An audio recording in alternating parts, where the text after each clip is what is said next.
ஆண்டவருடைய துதியை ஏறெடுக்குவோம். ஆண்டவரை நோக்கி பார்க்குவோம். நம்முடைய பாவங்களை அறிக்கை செய்வோம். ஆண்டவருடைய வேத பகுதிகளை வாசிக்கவும், அவரை துதிக்கவும், ஆண்டவருடைய வார்த்தையை கேட்கவும், ஆண்டவருடைய சரீரத்தை ரத்தத்தை பெற்றுக்கொள்ளவும், நம்மளே காணிக்க படைக்கவும் ஆண்டவர் மீண்டும் ஒரு ஓய்வு நாளை நமக்கு கூட்டிக் கொடுத்திருக்கின்றார். எல்லாரும் முடிந்தவர்கள் முழங்கால் படித்து நாம் ஆண்டவரை நோக்கி பார்ப்போம். எங்களை அதிகமாய் நேசித்து வளர்த்திரு நல்ல தகப்பனே, அருமையான இந்த பரிசுத்தமான இந்த ஓய்வு நாளுக்காக நமக்கு நன்றி செலுத்துகிறோம்ப்பா. இயேசுப்பா, மீண்டும் ஒரு ஓய்வு நாள் எங்களுக்கு கூட்டி கொடுத்து இந்த மாதத்தினுடைய 2வது ஓய்வு நாளிலே ஆண்டவரே நாங்கள் உம்மை ஆராதிக்க, உம்மை துதிக்க, உம்மை பாட, ஆண்டவரே என்னுடைய பாவங்களை குற்றங்களை அறிக்கை செய்ய, ஆண்டவரே உம்முடைய வேத பாடங்களை நாங்கள் வாசிக்க, ஆண்டவரே உம்மை துதிக்க, ஆண்டவரே உம்மை ஸ்தோத்திரிக்கிறோம். உம்முடைய வார்த்தைகளை கேட்க, ஆண்டவரே உம்முடைய சரீரத்தில் ரத்தத்தை நாங்கள் பெற்றுக்கொள்ள, எங்களையே காணிக்காய படைக்க நாங்கள் அர்ப்பணிக்கிறோம். ஆண்டவரே இந்த ஆராதனை உங்கள் நாமத்துக்கு மகிமையா இருக்கட்டும். ஆண்டவரே இயேசுப்பா, எங்களை எல்லாருக்கும் இந்த ஆராதனை ஆசீர்வாதமாய் மாற்றி கொடுங்க. ஆண்டவரே இயேசுப்பா, ஒவ்வொரு பகுதியும் எங்களுக்கு ஆசீர்வாதமாய் மாற்றி கொடுங்க. ஆண்டவரே பரிசுத்த ஆவியானவர், அந்நிய பாஷையின் ஆவியானவர், குணமாக்க வல்லமையின் ஆவியானவர் திருச்சபைக்குள்ளே ஆசீர்வாதட்டும். உங்களுடைய மகிமையின் பிரசனத்தினால் இந்த ஆலயத்தை நிரப்பும். ஆண்டவரே பரிசுத்த ஆவியானவர் எங்களோடு கூட இடைப்படும். ஆண்டவரே ஒவ்வொருவரும் ஆண்டவரே விடுதலோடுமை துதிக்கிற பிள்ளைகளாய், ஒவ்வொருவரும் விடுதலோடுமை ஆராதிக்கிற பிள்ளைகளாய் மாற்றும். ஆண்டவரே உம்முடைய சத்தியத்தை ஆண்டவரே காது கொடுத்து கேட்கிறவர்களாய், அதன்படி நடக்கிறவர்களாய் ஒவ்வொருவரையும் நாங்கள் அர்ப்பணிக்கிறோம். சுவாமி, நீங்க இந்த ஆராதனையை பொறுப்பேற்று வளர்த்து ஆண்டவரே எல்லா தடைகளை மாற்றும். ஆண்டவரே இந்த ஆண்டிலே இன்னும் புதிய புதிய ஆத்துமாக்களை, இன்னும் புதிய புதிய குடும்பங்களை கூட்டி கொடுத்து இந்த ஊழியத்தை நீங்க ஆசீர்வதித்து ஒரு பெரிய மகா பரிசுத்தமுள்ள சபையாய், ஒரு பெரிய சேனையா நீங்க கட்டி எழுப்ப போறீங்க. சொல்லிருக்கிறோம். இந்த ஆராதனையை நடத்தும்படியாய் அடியனையும் என்னோடு இணைந்து ஆயிரம் அவர்களையும் நீங்க தெரிந்து கொண்டீங்களா சொல்லிருக்கிறோம். உங்க நாமத்துக்கு மகிமையாய் இந்த ஊழியத்தை நாங்கள் செய்யப்படியாய் இந்த பகுதியை எங்களை தெரிந்து கொண்டீங்களா சொல்கிறோம். ஒரு பிரித்தெடுக்கப்பட்ட பரிசுத்தமுள்ள கூட்டமாய் எங்களை தெரிந்து கொண்டீங்களா சொல்கிறோம். இந்த ஆராதனை தொடக்கம் ஒரு முடியும் உங்களுடைய பிரசனத்திடம் எல்லாருமே ஒரு பெரிய அபிஷேகம், ஒரு பலன் எல்லாரும் மேல ஊற்றப்பட்டாண்டே உங்க நாம மாத்திரம் மகிமைப்படட்டும். எங்களை ஆசீர்வதிங்க. உங்களுடைய பலத்தினால் இடைக்கட்டு மாட்டது எல்லாம் ஆண்டவரே தொடக்கம் முதல் முடியும் வரை உங்களுடைய பிரசனத்தினால் இடைக்கட்டி நீங்க இந்த ஆராதனை எங்களுக்கு ஆசீர்வாதமா மாற்றி கொடுக்கும்படி ஆச்சரிக்கிறோம். உங்களுடைய சரீரத்தை ரத்தத்தை நம்ம பெற்றுக்கொள்ள எங்களை ஆயத்தப்படுத்த முடியும். உங்களுடைய வார்த்தைகளை கேட்க எங்களுடைய செவிகளை திறந்தள்ள முடியும். எங்களுடைய எல்லா இருதயங்களையும் ஒருமுகப்படுத்த முடியும். ஆத்துமா அன்றே ஆவிக்குள்ளாய் நிரம்ப முடியும். நாங்கள் அர்ப்பணிக்கிறோம். ஏற்றுக்கொள்ளும் நடத்தும் எல்லா துதிக்கான மகிமையாக செலுத்துகிறோம். இயேசு முற்றமுக்கு நல்ல பிதாவே, ஆமென். நம்ம எல்லாரும் எழுந்து நிற்போம். கடவுளை தொழுவோம்.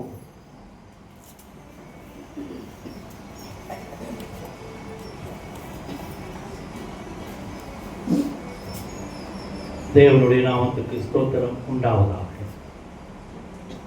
இந்த நாளுக்குரிய ஆராதனை முறையை நாம் கடைபிடிப்போம். நாம் கடவுளை தொழுவோம். கடவுள் ஆவியாய் இருக்கிறார். அவரை தொழுது கொள்ளுகிறவர்கள் ஆவியோடும் உண்மையோடும் அவரை தொழுது கொள்ள வேண்டும். நம்முடைய பிதாவாகிய கடவுளால் கர்த்தராகிய இயேசு கிறிஸ்துவினால் உங்களுக்கு கிருபையும் சமாதானமும் உண்டாவதாக. இது கர்த்தர் உண்டு பண்ணின நாள், இதிலே களி கூர்ந்து மகிழக்கிறது. இந்த ஆராதனைக்கு ஆரம்பமாகவும் ஆண்டவருடைய நாமம் மகிமைக்கிறோம். நம்ம எல்லாரும் சேர்ந்து கீர்த்தனை புத்தகத்திலே 5வது பாடல், சர்வலோகாதிபா நமஸ்காரம், சர்வ சிருஷ்டிகனே நமஸ்காரம் என்ற பாடலை பாடி நாம் இந்த ஆராதனையை தொடங்குவோம்.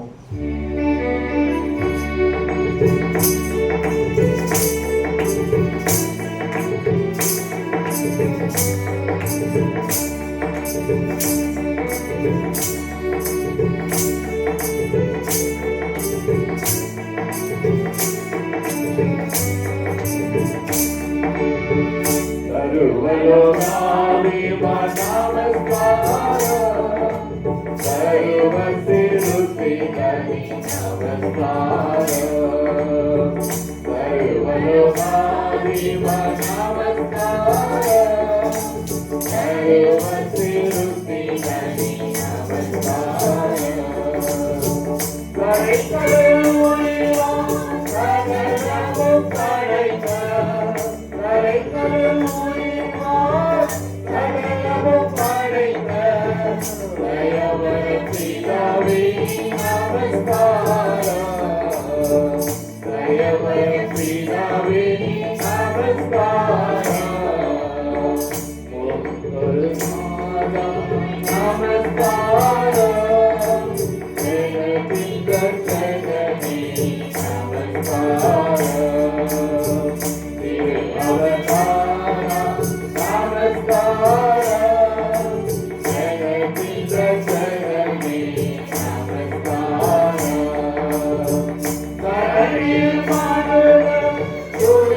நாம் நீண்ட வண்ணமாகவே பாவரிக்குள்ளாய் கடந்து செல்வோம்.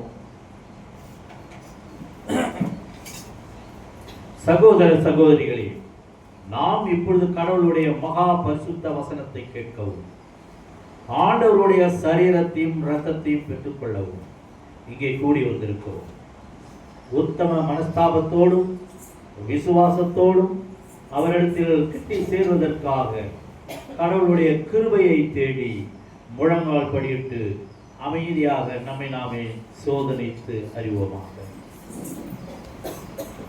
உங்கள் பாவங்களின் நிமித்தம் முழு இருதயத்தோடே உண்மையாய் மனஸ்தாபப்பட்டு பிறரிடத்தில் அன்பும் சிநேகமாயிருந்து இனி கடவுளுடைய கற்பனைகளை கைக்கொண்டு புதிதாக்கப்பட்டவர்களாய் அவருடைய பரிசுத்த மார்க்கத்தில் நடப்போம் என்று தீர்மானித்திருக்கிற நீங்கள் நமது ஆண்டவர் இயேசு கிறிஸ்துவின் மூலமாய் சர்வ வல்லமை உள்ள கடவுளோடு ஒப்புரவாகும்படி மறுபடியும் உங்கள் பாவங்களை மனத்தாழ்மையாய் அறிக்கையிடுங்கள். எல்லாரும் முழங்கால் படிட்டு ஆண்டவரை நோக்கி பார்ப்போம்.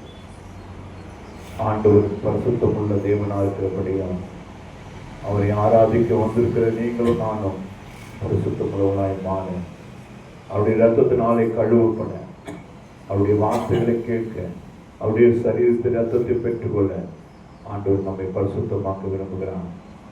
ஆண்டவர் நம்முடைய வாழ்க்கையிலே, தனிப்பட்ட வாழ்க்கையிலே, கடந்த நாட்களிலே ஆண்டவருக்கு பிரியமில்லாத காரியங்கள் ஏதாவது செய்திருந்தான் ஆண்டவரே எங்களை மன்னிங்க, நம்முடைய கல்வாரி ரத்தத்தினால் எங்களை கழுவுங்க என்று சொல்லி ஒரு நிமிடம் எல்லாரும் முழங்கால் நின்று ஆண்டவரை நோக்கி ஒரு நிமிடம் சுய பாவனைக்கு நாம் எடுப்போம். என்னை நேசிக்கிற நல்ல தகப்பனே, அருமையான இந்த பசுத்தமான அந்த ஓய்வு நாளுக்காக பக்கம் நன்றி சொல்கிறோம் சுவாமி. அதாவது 2வது ஞாயிற்றுக்கிழமை நாங்கள் உங்களுடைய வார்த்தைகளை கேட்கவும், உங்களுடைய சரீரத்தை பெற்றுக்கொள்ளவும், உங்களுடைய ரத்தத்தை பானப்படவும் நாங்கள் வந்திருக்கிறோம் சுவாமி. எங்களை பரிசுத்தப்படுத்துங்க, உங்களுடைய ரத்தத்தினால் எங்களை கழுவுங்க. உச்ச தலைமுதல் உள்ளங்கால் வரை உங்களுடைய கல்வாரி ரத்தத்தினால் எங்களை கழுவி எங்களை பரிசுத்தப்படுத்துங்க. உமக்கு பிரியமில்லாத காரியங்கள் ஏதாவது செய்துதான் எங்களை மன்னிங்க. யாருக்கு விரோதமான காரியங்கள், உமக்கு பிரியமில்லாத செயல்களை செய்து எங்களை மன்னிங்க ஆண்டவரே. உங்களுடைய கல்வாரி ரத்தம் எங்கள் மேல் ஊற்றப்படுவதாக எங்களை பரிசுத்தப்படுத்துங்க. உச்ச தலைமுதல் உள்ளங்கால் வரை பரிசுத்த ரத்தத்தினாலே எங்களை கழுவும்படியாக ஜெபிக்கிறோம் சோதரிகள். ஆண்டவரே, எங்கள் சோதரிகள் உங்களுடைய பரிசுத்தம் எங்கள் மேல் ஊற்றப்படுவதாக. பாவரிக்கு பாடலாமே. ஒப்புவித்தேன் ஐயனே உம் சித்தம் செய்ய தந்தையனே என்ற பாடலை 3 அடிகள் பாடி நாம் பாவரிக்குள்ளாக கடந்து போவோம். ஒப்புவித்தேன் ஐயனே உம் சித்தம் செய்ய தந்தேனே முற்றிலுமா அர்ப்பணித்து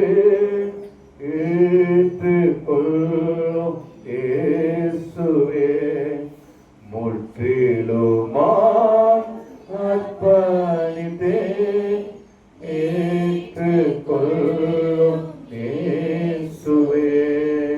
சுட்டெரிக்கும் அக்கினியாய் சுத்திகரித்தென்னை மாற்றிடுமே.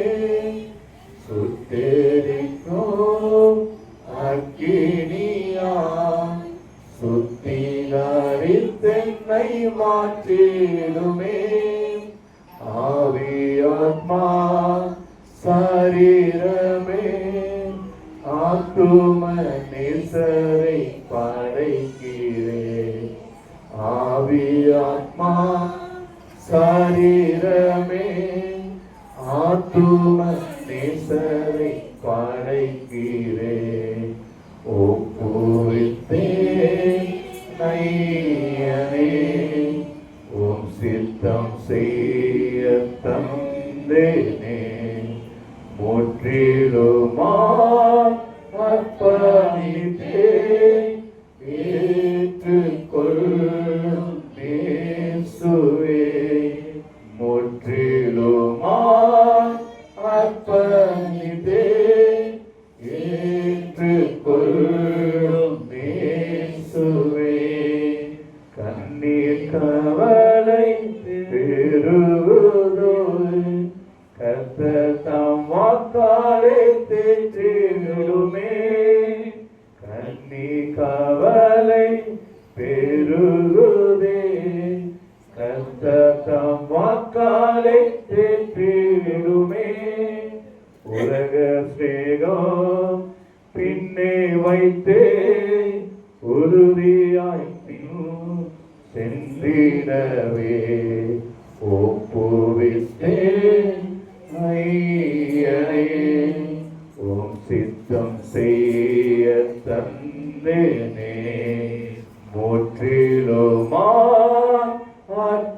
அர்ப்பணித்தேன் ஏற்றுக்கொள்ளும் இயேசுவே. முற்றிலுமாய் அர்ப்பணித்தேன் ஏற்றுக்கொள்ளும் இயேசுவே. அத்திமரம் துளிவிடாமல் ஆசிகள் யாவும் அழிந்தினோம். அத்திமரம் துளிவிடாமல் ஆசிகள் யாவும் அழிந்தினோம். கர்த்தர் தம் அன்பை விட்டு நீங்க தூய கிருபை தந்தருளும்.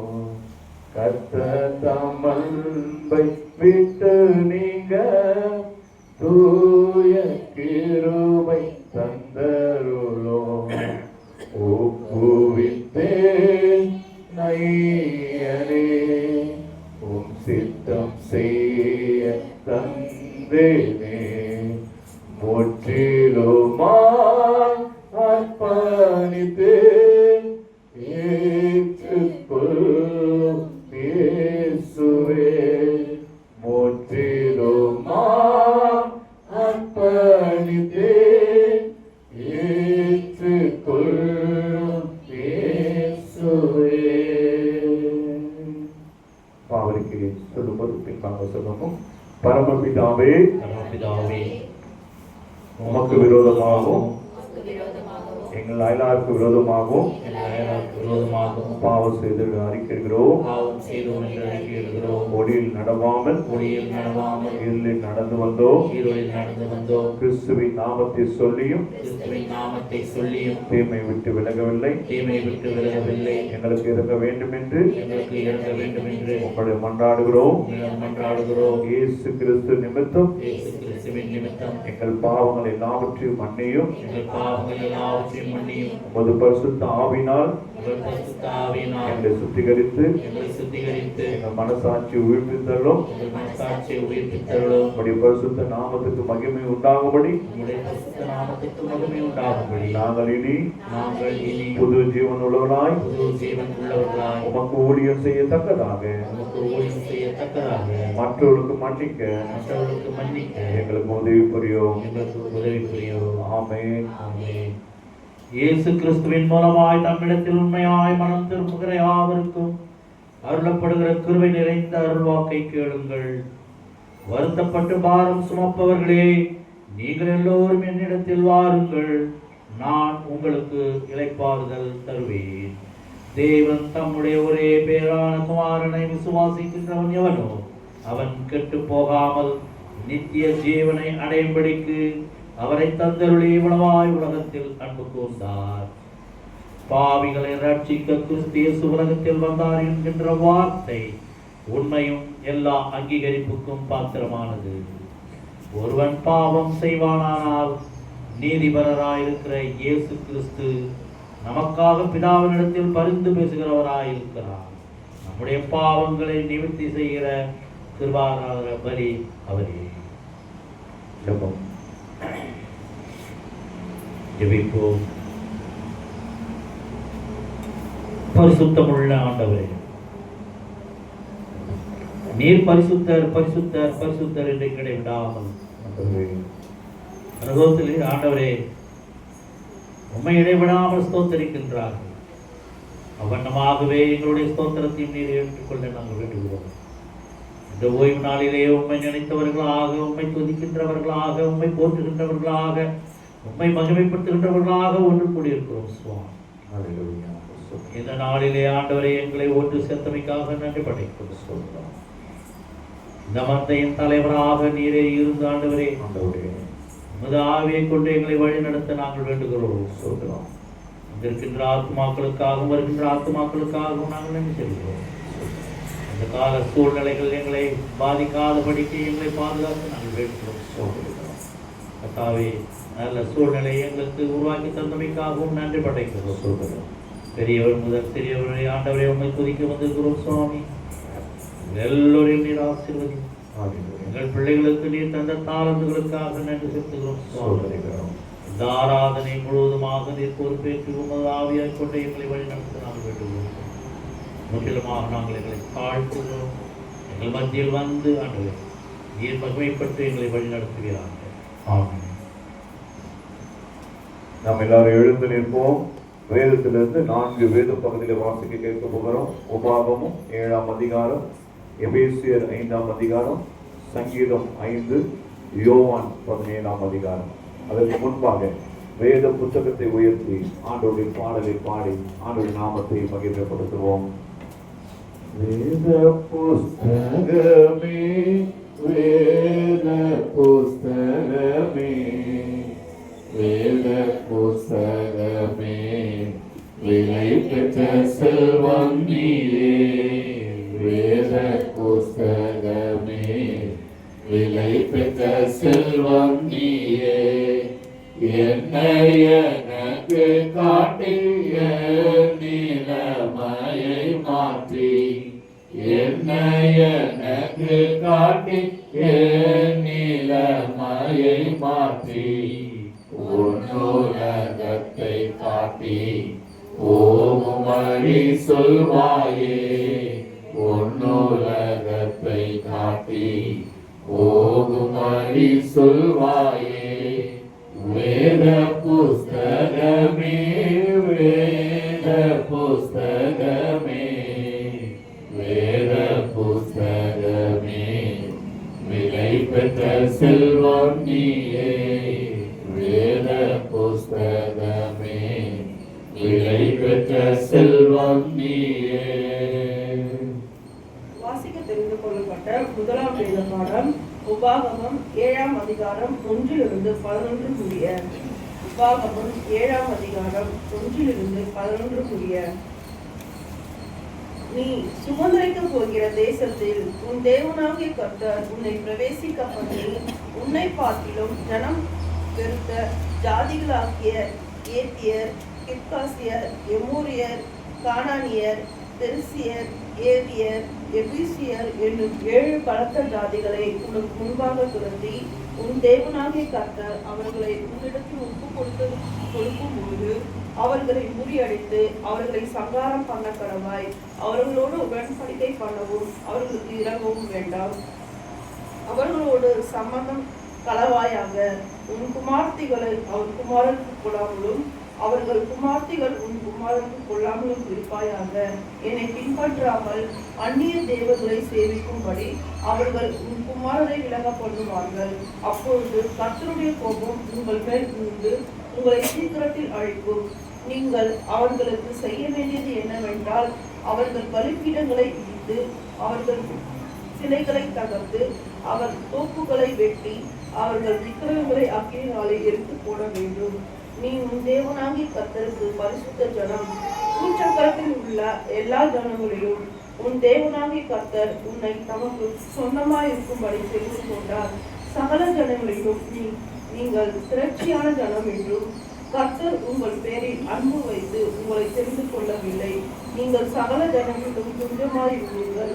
கர்த்தர் உங்களில் அன்பு கொண்டதினாலும் உங்கள் பிதாக்கள் இட்ட ஆணையை காக்க வேண்டும் என்பதினாலும் கர்த்தர் பலத்த கையினால் உங்களை புறப்பட பண்ணி அடிமைத்தன வீடாகிய எகிப்து நின்று அதில் ராஜாவான பார்வோன் கையில் ஒன்று உங்களை மீட்டுக் கொண்டார்.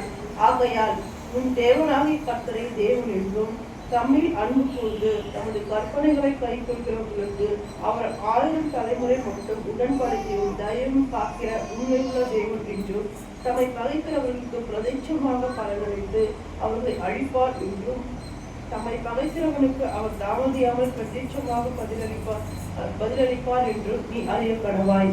ஆகையால் நீ செய்யும்படிக்கு நான் இன்று உனக்கு கட்டளையிடுகிற கற்பனைகளையும் கட்டளைகளையும் நியாயங்களையும் கை கொள்வாயாக. வாசிக்க தெரிந்து கொள்ளப்பட்ட முதலாம் இந்த படம் வாசிக்க தேவனே உமக்கு மகிமை உண்டாவதாக. அடுத்தது நிருப பாடமாக எபேசியர் 5ஆம் அதிகாரம். வாசிக்க தெரிந்து கொள்ளப்பட்ட நிருப வாக்கியம் அப்போஸ்தலனாகிய பவுல் எபேசியருக்கு எழுதின நிருபம் 5ஆம் அதிகாரம் வசனம் 18 முதல் 20 வரை. எபேசியர் 5ஆம் அதிகாரம் 18 முதல் 20 வரை. துன்மார்க்கத்திற்கு ஏதுவான மதுபானம் பெறிக்கொள்ளாமல் ஆவியினால் நிறைந்து சங்கீதங்களினாலும் கீர்த்தனைகளினாலும் ஞான பாட்டுகளினாலும் ஒருவருக்கொருவர் புத்தி சொல்லிக்கொண்டு உங்கள் இருதயத்தில் கர்த்தரை பாடி கீர்த்தனம் பண்ணி நம்முடைய கர்த்தராகிய இயேசு கிறிஸ்துவின் நாமத்தினாலே எப்பொழுதும் எல்லாவற்றிற்காகவும் பிதாவாகிய தேவனை ஸ்தோத்தரித்து. வாசிக்க தெரிந்து கொள்ளப்பட்ட நிருப வாக்கியம் வாசனம் உண்டாயிற்று. தேவனே உமக்கு மகிமை உண்டாவதாக. மாறி மாறி வாசிக்க தெரிந்து கொள்ளப்பட்ட சங்கீதம் 5. மாறி மாறி வாசிக்க தெரிந்து கொள்ளப்பட்ட சங்கீதம் 5 வசனங்கள் 1 தொடங்கி கடைசி முடிய. சங்கீதம் 5. கர்த்தாவே, என் வார்த்தைகளுக்கு செவிகொடும், என் தானத்தை கவனியும். நான் உம்மிடத்தில் விண்ணப்பம் பண்ணுவேன். என் ராஜாவே, என் தேவனே, என் வேண்டுதலின் சத்தத்தை கேட்டருளும். கர்த்தாவே, காலையிலே என் சத்தத்தை கேட்டருளுவீர். காலையிலே உமக்கு நேராக வந்து ஆயத்தமாக காத்திருப்பேன். நீர் துன்மார்க்கத்தில் பிரியப்படுகிறதே அல்ல, தீமையை உம்மிடத்தில் செய்வதில்லை. வீம்புக்காரர் உம்முடைய கண்களுக்கு முன்பாக நிலை நிற்க மாட்டார்கள். அக்கிரமக்காரரை யாவரையும் வெறுக்கிறீர். உண்மை சிறுவர்களை அழித்து இரத்தத்தையும் சூதுள்ள மனுஷனையும் கர்த்தர் அருளுகிறார். நானோ உமக்கு மிகுந்த கிருபையினாலே உமது ஆலயத்துக்குள் பிரவேசித்து உமது பரிசுத்த சந்நிதிக்கு நேரே பயபக்தியுடன் பணிந்து கொள்வேன். கர்த்தாவே, என் சத்துருக்களின் நிமித்தம் என்னை உம்முடைய நீதியிலே நடத்தி எனக்கு முன்பாக உம்முடைய வழியை செயல்படுத்துவேன். அவர்கள் வாயில் உண்மை இல்லை, அவர்கள் உள்ளம் கேடுபாடுள்ளது. அவர்கள் தொண்டை திறக்கப்பட்ட பிரயோத குழி, தங்கள் நாவினால் இச்சகம் பேசுகிறார்கள். தேவனே, அவர்களை குற்றவாளிகளாக தீரும், அவர்கள் தங்கள் ஆலோசனைகளை இழிவுபடுத்தியும் அவர்கள் உலகங்களுடைய அவர்களை தள்ளிவிடும் உமக்கு விரோதமாய் கலகம் பண்ணினார்களே. உம்மை நம்புகிறவர்கள் யாவரும் சந்தோஷித்து எந்நாளும் எம்பிரிப்பார்கள். நீர் அவர்களை காப்பாற்றுவீர். உம்முடைய நாமத்தை நேசிக்கிறவர்கள் உம்மில் களி கூறுவார்களாக. சேர்ந்து வாசிப்போம். கர்த்தாவே, நீர் நீதிமானை ஆசீர்வதித்து காருண்யம் வேலையினால் அவரை சூழ்ந்து கொள்வீர். வாசிக்க தெரிந்து கொள்ளப்பட்ட சங்கீதம் வாசித்து முடிந்தாயிற்று. பிதாவுக்கும் குமாரனுக்கும் பரிசுத்தாவிக்கும் மகிமை உண்டாவதாக. ஆதியிலும் இப்பொழுதும் எப்பொழுதும் சதா காலங்களில் மகிமை உண்டாவதாக. சுவிசேஷ பாடமாக யோவான் 17. சுவிசேஷ பாடமாக வாசிக்க தெரிந்து கொள்ளப்பட்ட வேத பாடம் யோவான் எழுதின சுவிசேஷம் 17ஆம் அதிகாரம் வசனங்கள் 13 துவங்கி 17 முடிய வாசிக்க கேட்போம். யோவான் 17ஆம் அதிகாரம் வசனங்கள் 13 துவங்கி 17 முடிய. இப்பொழுது நான் உம்மிடத்திற்கு வருகிறேன். அவர்கள் என் சந்தோஷத்தை நிறைவாய் அடையும்படி உலகத்தில் இருக்கையில் இவைகளை சொல்லுகிறேன். நான் உம்முடைய வார்த்தையை அவர்களுக்கு கொடுத்தேன். நான் உலகத்தான் அல்லாதது போல அவர்களும் உலகத்தார் அல்ல. ஆதலால் உலகம் அவர்களை பகைத்தது. நீர் அவர்களை உலகத்தில் இருந்து எடுத்துக்கொள்ளும்படி நான் வேண்டிக் கொள்ளாமல் நீர் அவர்களை தீமை நின்று காக்கும்படி வேண்டிக் கொள்ளுகிறேன்.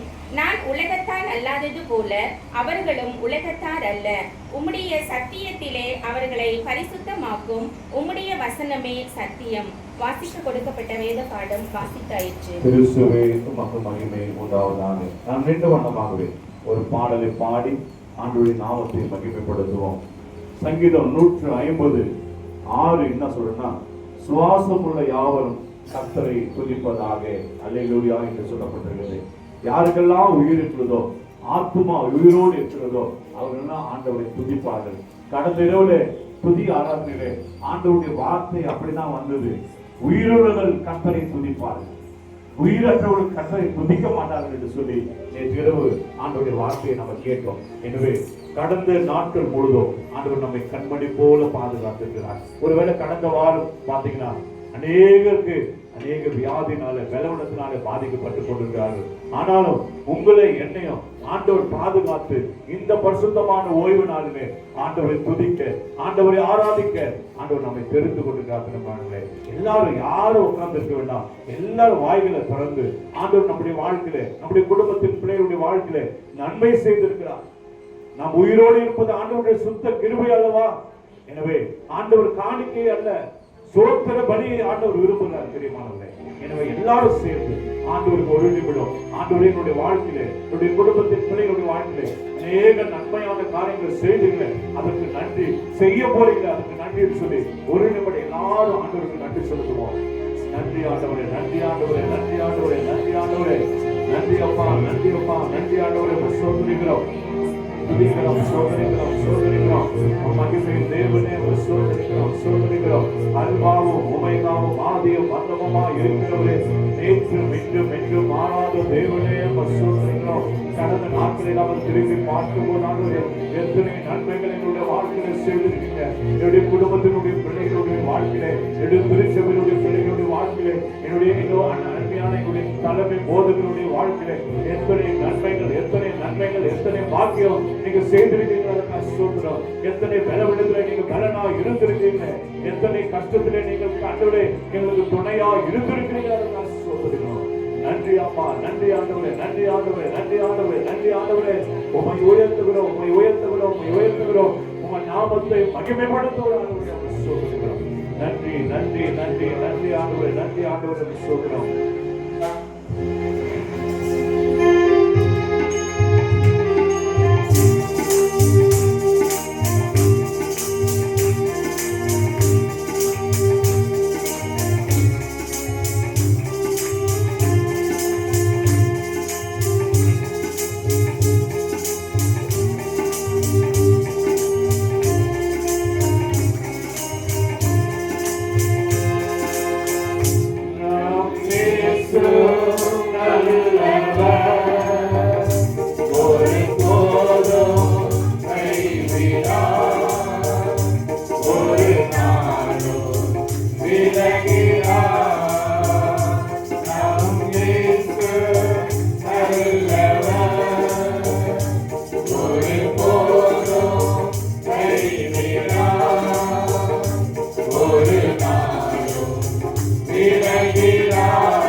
Name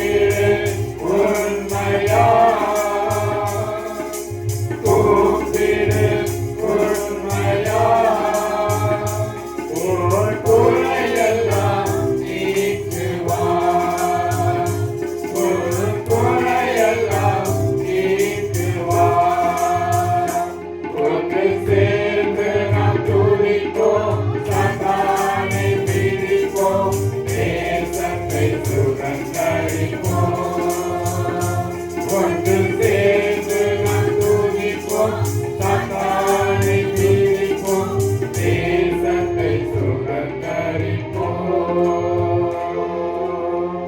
Hallelujah, hallelujah, hallelujah, hallelujah, hallelujah,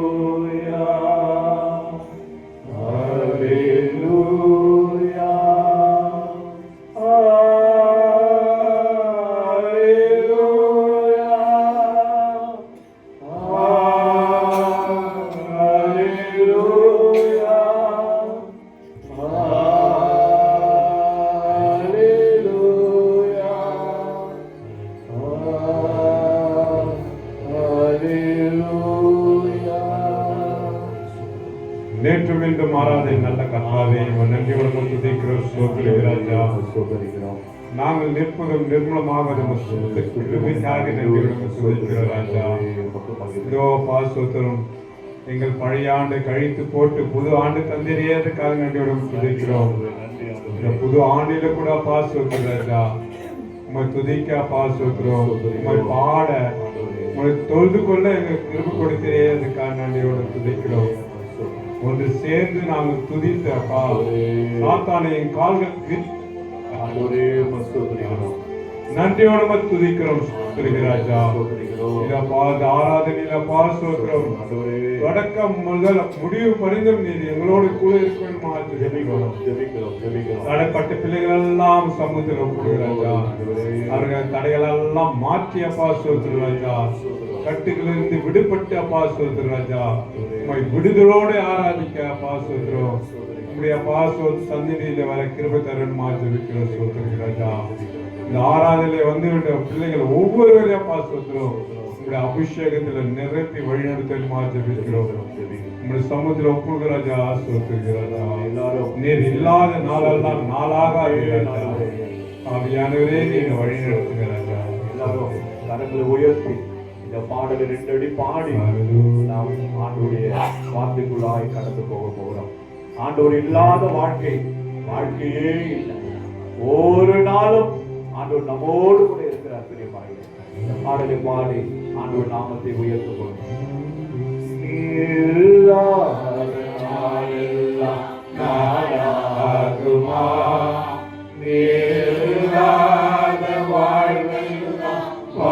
வாழ்வாகுமா நாயாகுமா நீராத வாழ்வெல்லாம் வாழ்வாகுமா உயிர் நூற்றே நீராவாய் உண்மையில் வழியே நீராவாய் உயிர் நூற்றே நீராவாய் உண்மையில் வழியே அப்பா நீர் வழிவாய் உறவே உறவே நாங்கள் உறவு கொள்ளுகிறோம். அன்பின் தேவத்தின் மகிழ்வே மகிழ்வே இல்லாத நாளெல்லாம் நாயாகுமா. நீங்க ஒவ்வொரு நாளும் எங்க கூட வாங்கப்பா, நடத்தி செல்லுங்கப்பா. இல்லாத நாளெல்லாம் நாயாகுமா இல்லாத வாழ்வெல்லாம் வாழ்வாகுமா. எனது ஆற்றலும் ஒன்றுமில்லையா, உங்களுடைய ஆற்றலை வலிமையும் எனது ஆற்றலும் நீராவாய் எனது வலிமையும் நீராவாய். சிறுவனுக்கு வலிமையை கடைசி நேரத்தில் கூடப்பா வலிமை கொடுக்க அநேகரே மாண்டு போகுமா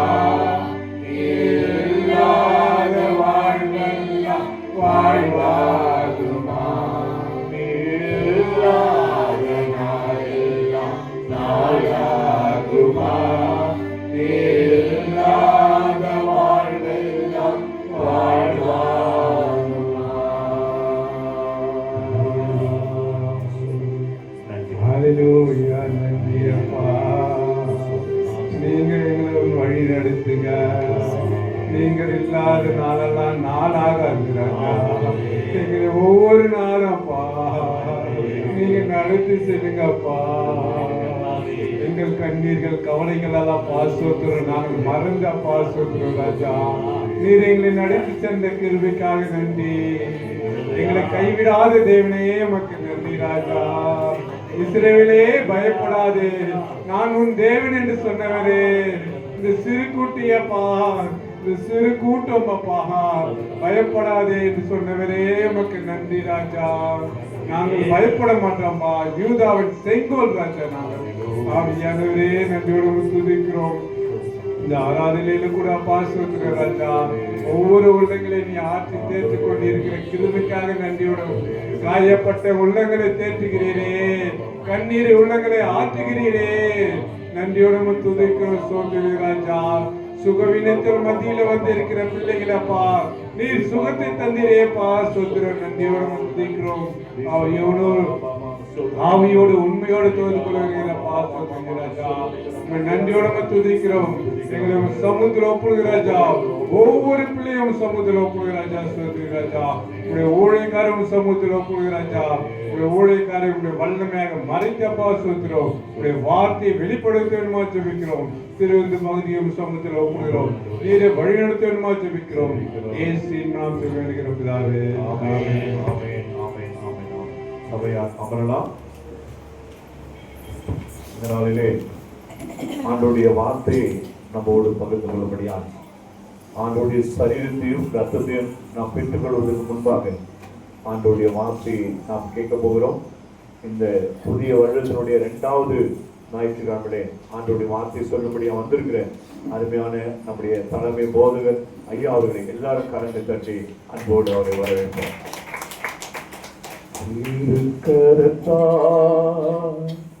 தாங்கி என்னை பெருசித்தம் போ வழி நடத்தும் குயவன் கையில் களிமண்ணா அனுதினமோ வளைத்திடுமே குயவன் கையில் களிமண்ணா அனுதினமோ வளைத்திடுமே ஓம் வசனோ தியானிக்கையில் இதயமதில் ஆறுதலே ஓம் வசனோ தியானிக்கையில் இதயமதில் ஆறுதலே காரிருளில் நடக்கையிலே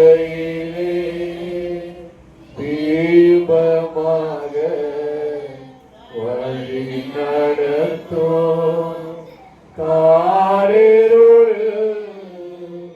நடக்கையிலே தீபமாக வழி நடத்தும்.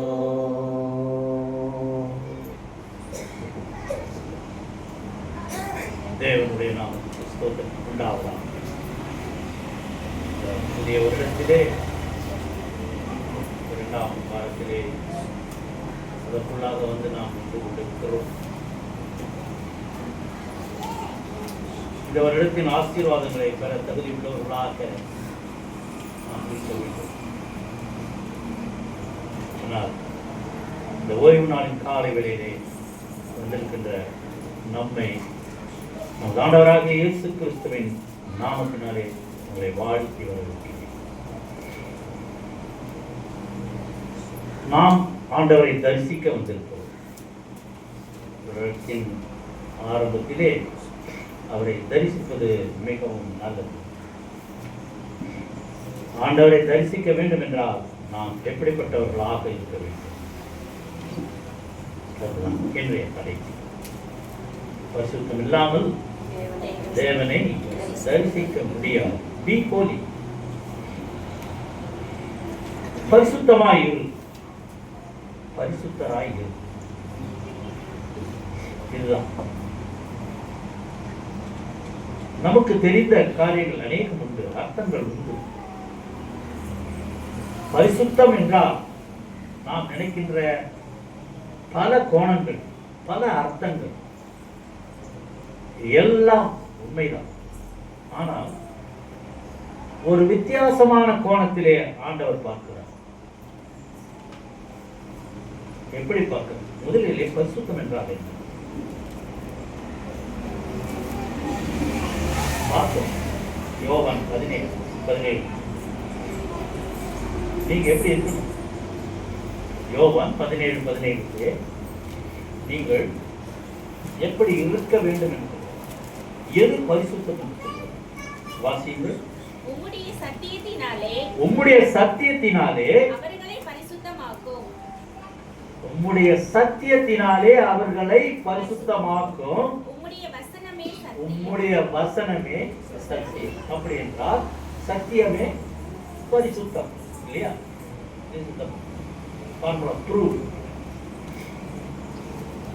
சரி, பரிசுத்தம் என்று சொல்லும் பொழுது முதலிலே நாம் சுத்தத்தை பார்க்கிறோம். சாதாரணமாக சுத்தம் என்று சொன்னாலே தூய்மை. அப்போ பரிசுத்தம் என்று ஒன்று, மிக தூய்மை.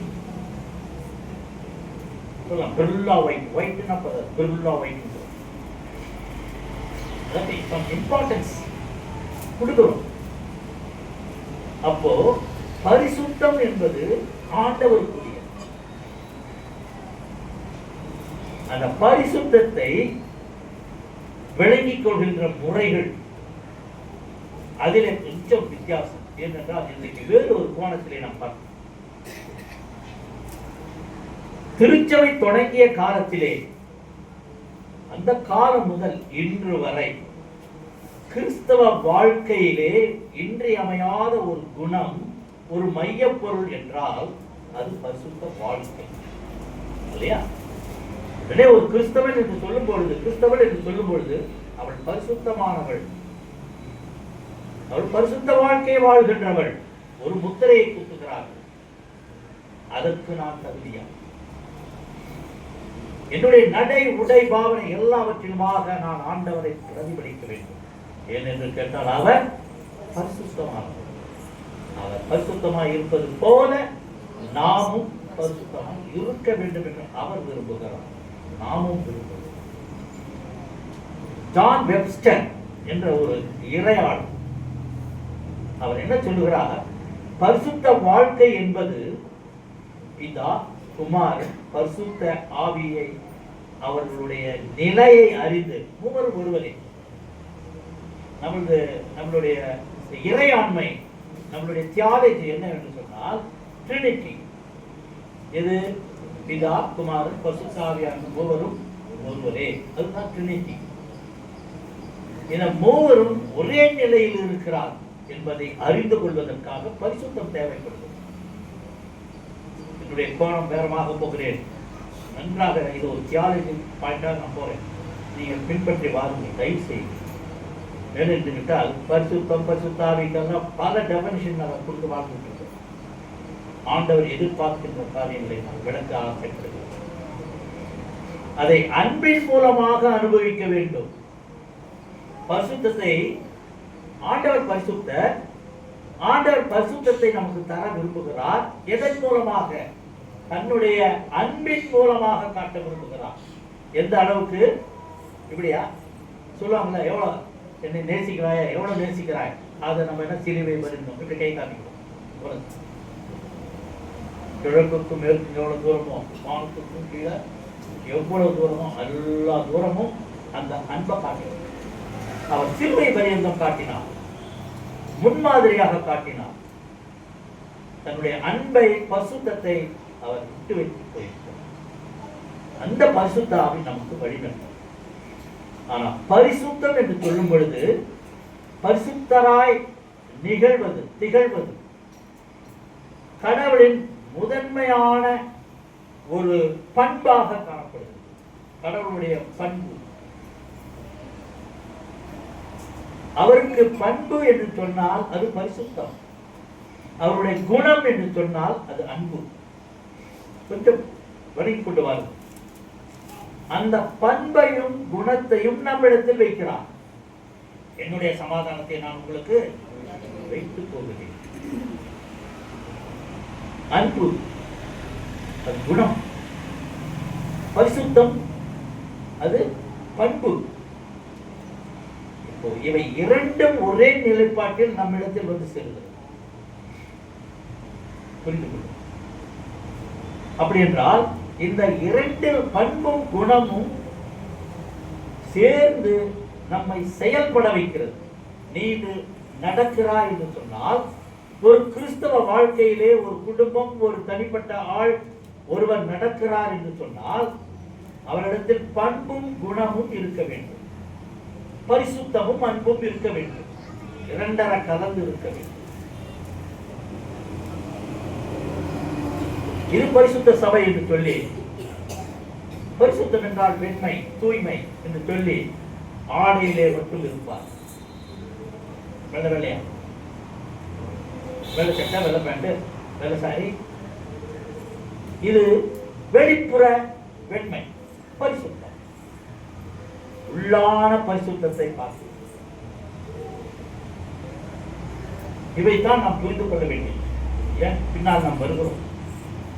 அப்படி என்றால் வேதாகமத்திலே பரிசுத்தத்தை பற்றி என்ன வார்த்தைகள் போட்டிருக்கிறார்? வேதாகமம் பழைய ஏற்பாடு யார் எழுதப்பட்டது? எபிரேய பாஷையால் எழுதப்பட்டது இல்லையா? அது நமக்கு தெரிந்தது. புதிய ஏற்பாடு கிரேக்க பாஷையிலே எழுதப்பட்டது.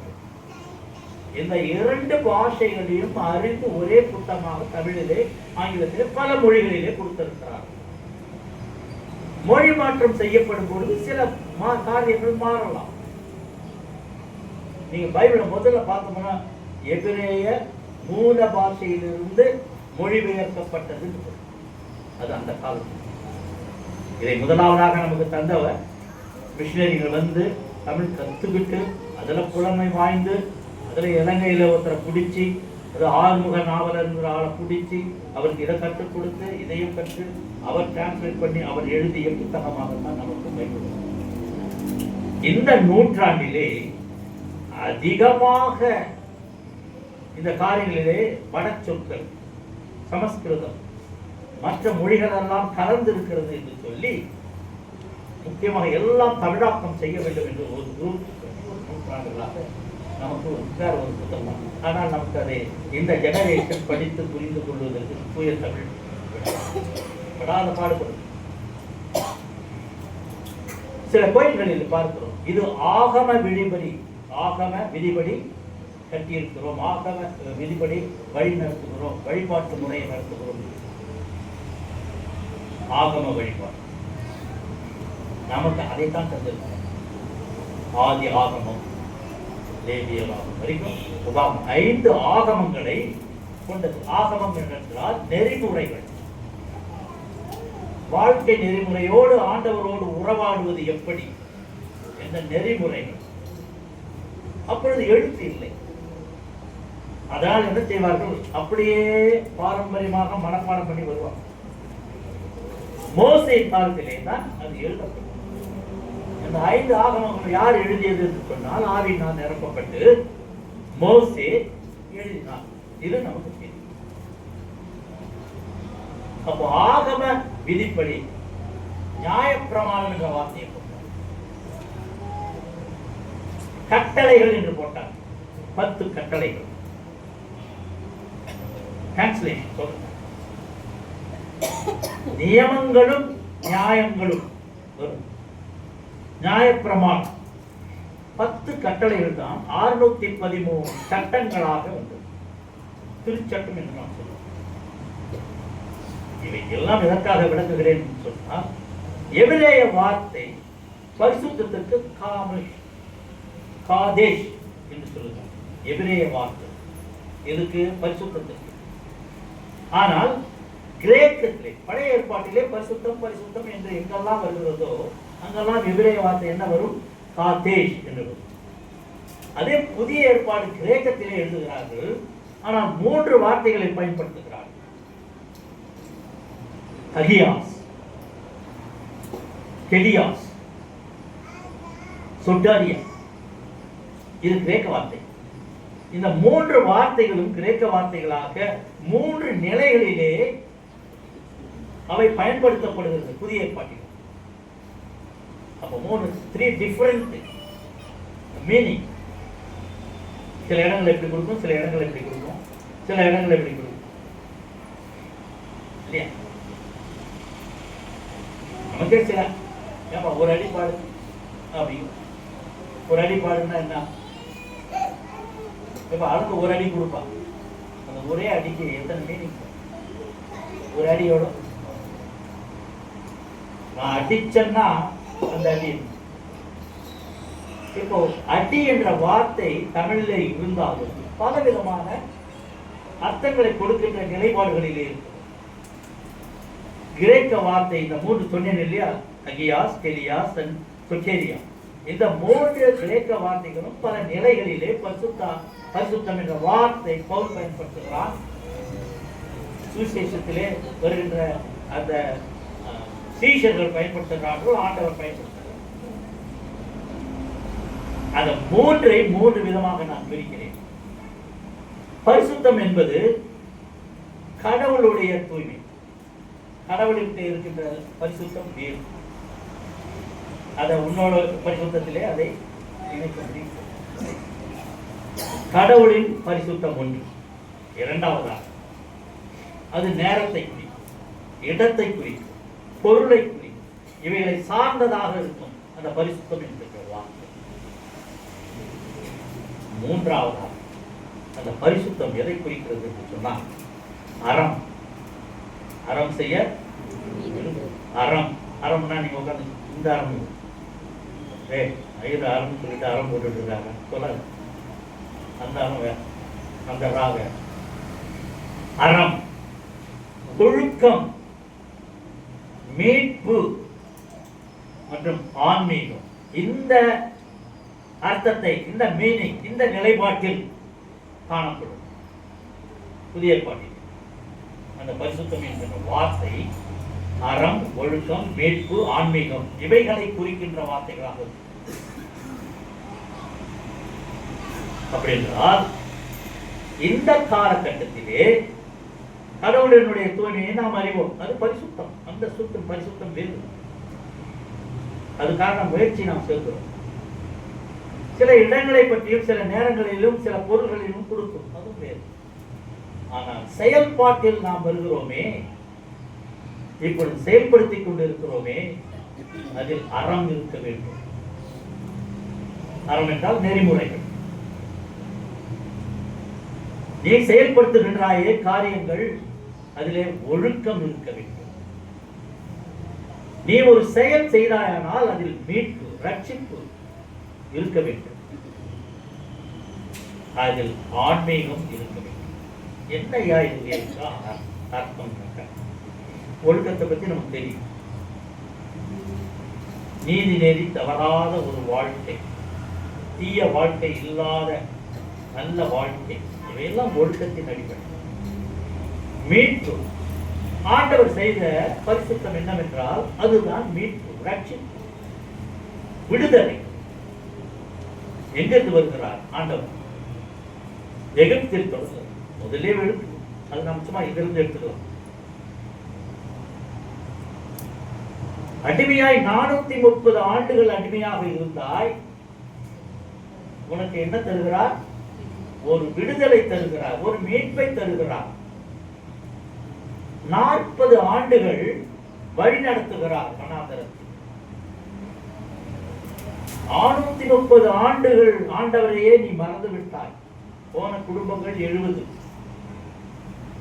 பலுகி பெருகி ஆண்டவரை மறந்தவர்களாக அவர்கள் தெய்வங்களையே மாற்றிவிட்டார்கள்.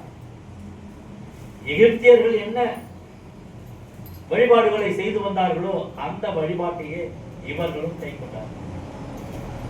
நான் உன்னை பரிசுத்த ஜனமாக பார்க்கிறேன், நீ கொஞ்சமாக இருக்கிறீர்கள். நான் தெரிந்து கொண்ட ஜனம் நீ, நீ என்னை தெரிந்து கொள்ளவில்லை. இதுதான் ஆண்டவருடைய குறைபாடு. எனவே நான் உன்னை மீட்க வேண்டும். மீட்டேன்.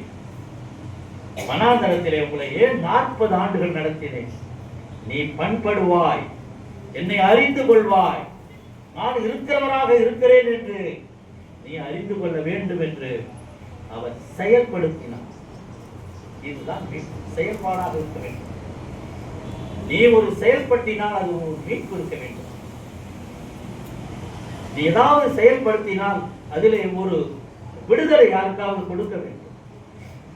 திடீர்னு காற்றெல்லாம் கஷாயப்பட்டு கொடுத்தார், செயலிலே காட்ட வேண்டும். ஆன்மீகம் என்றார் நீ ஆண்டவரோடு உறவாடுகின்ற அவர் என்ன நியமங்கள் கட்டளைகள் கற்றுக் கொடுத்தாரோ அதிலே திளைத்திருப்பது, திகழ்ந்தது, ஒன்றிணைந்து அது ஆன்மீகம். ஆன்மீகத்துக்கும் மதத்துக்கும் சம்பந்தம் இல்லை. புரிந்து கொள்ளும். இப்பொழுது சொல்லுகிறார்களே இந்துவும் இந்துத்துவம்,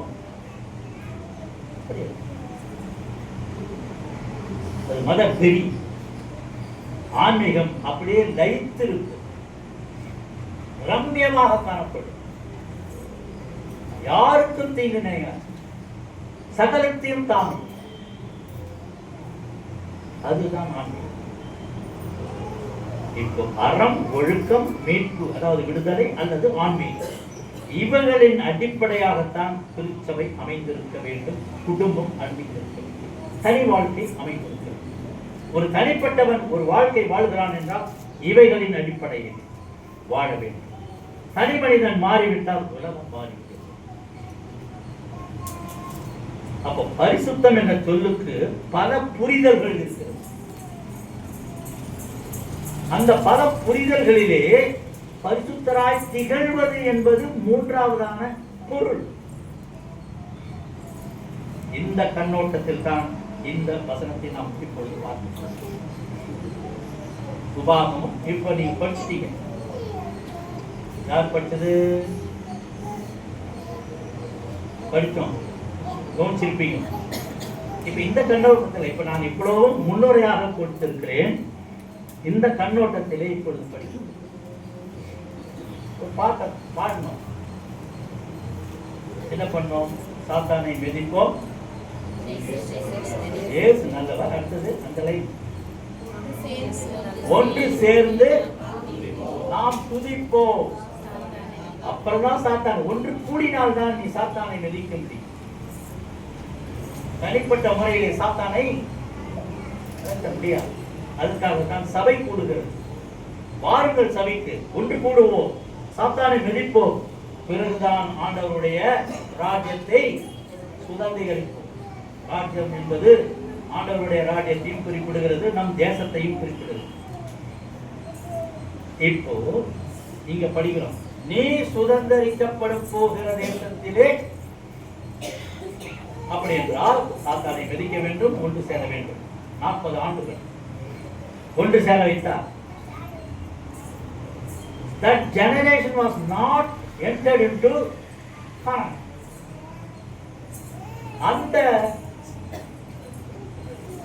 அந்த பரம்பரை, அதாவது அந்த தலைமுறை 40 ஆண்டுகள் நடந்தார்கள் இல்லையா? அவர்களிலே 2 பேர் மட்டும் தான் கானானுக்குள் நுழைந்தார். அடுத்த ஜெனரேஷன் தான் உள்ள போகுது. நல்லா புரிஞ்சுக்கோ. அப்போ இந்த ஜெனரேஷன் நல்லா அவுட், இன்க்ளூடிங் மோசஸ். யோசேப்பு கானானை பார்த்தானே ஒழிய காலை வைக்கவில்லை என்றால் ஆண்டவர் ஒரு திட்டத்தோடு கொண்டு போகிறார். கொண்டு போய் எங்க கொள்கிறார்? நீ சுதந்திரிக்க போறார். ஏன்னா வாக்குத்தத்தம் கொடுக்கப்பட்ட அந்த நாடு கானான். அப்போ போகும் பொழுது இவர்கள் பரிசுத்தமாக்கப்பட்டவர்களாய், நான் யார் என்று கடவுள் தன்னை காட்டி தன்னை நிரூபித்து, என்னுடைய மக்கள் நீங்கள் கொஞ்சமாய் இருக்கிறீர்கள், நீங்கள் என்னை தெரிந்து கொள்ளவில்லை, நான் உங்களை தெரிந்து கொண்டேன் என்று சொல்லி என்ன பண்ற? கூட்டிட்டு போய் என்ன பண்ற? என்ற படத்துக்கு முன்னால ஜாக்கிரதையா இருக்கிற எச்சரிப்பு கொடுக்கிறார். ஏன்னா நீ சுதந்திரிக்க போகிற தேசத்திலே 7 பெரிய ஜாதி இருக்கும். அப்படி ஃபர்ஸ்ட் வசனத்திலே பாரு, தேவனாகிய கர்த்தர் உன்னை பிரவேசிக்க பண்ணி உன்னை பார்க்கிலும் ஜனம் பெருத்த ஜாதிகளாகிய ஏத்தியர், சிர்காசியர், எமோரியர், கானானியர், பெரிசியர், ஏவியர், எபூசியர் என்ற 7 பெரிய ஜனம். நீங்கள் கொஞ்சமா இருக்கிறீர்கள். நீங்கள் அவர்களை என்ன பண்ணணும்? முறியடிக்க வேண்டும், மேற்கொள்ள வேண்டும். இல்லையா? உனக்கு முன்பாக துரத்துவேன் என்றார். அவர்கள் அத்தனை பேரையும் துரத்திட்டார். 7 ஜாதி என்பது அங்கே குறிப்பிட்டிருக்கிறார்கள். ஆனால் 7 ஜாதியும் 7 விதமான தெய்வங்களை, அவர்கள் உண்மையான தெய்வத்தை வழிபாடவில்லை. அவர்கள் கும்பிட்ட தெய்வம் யார்? அது பேர் பாருங்க. அது கண்மூடித்தனமாக இருக்கக்கூடாது. காலத்திலே நியாயாதிபதிகள் 11:24 தங்களுடைய தெய்வங்களான பாகால், அஸ்தரோத், அசெரா,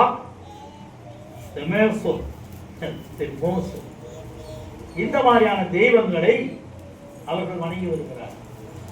ஒன்னொன்னுக்கு அந்த தெய்வத்துக்கு ஒன்னொன்னுக்கு ஒரு ஆக்டிவிட்டி.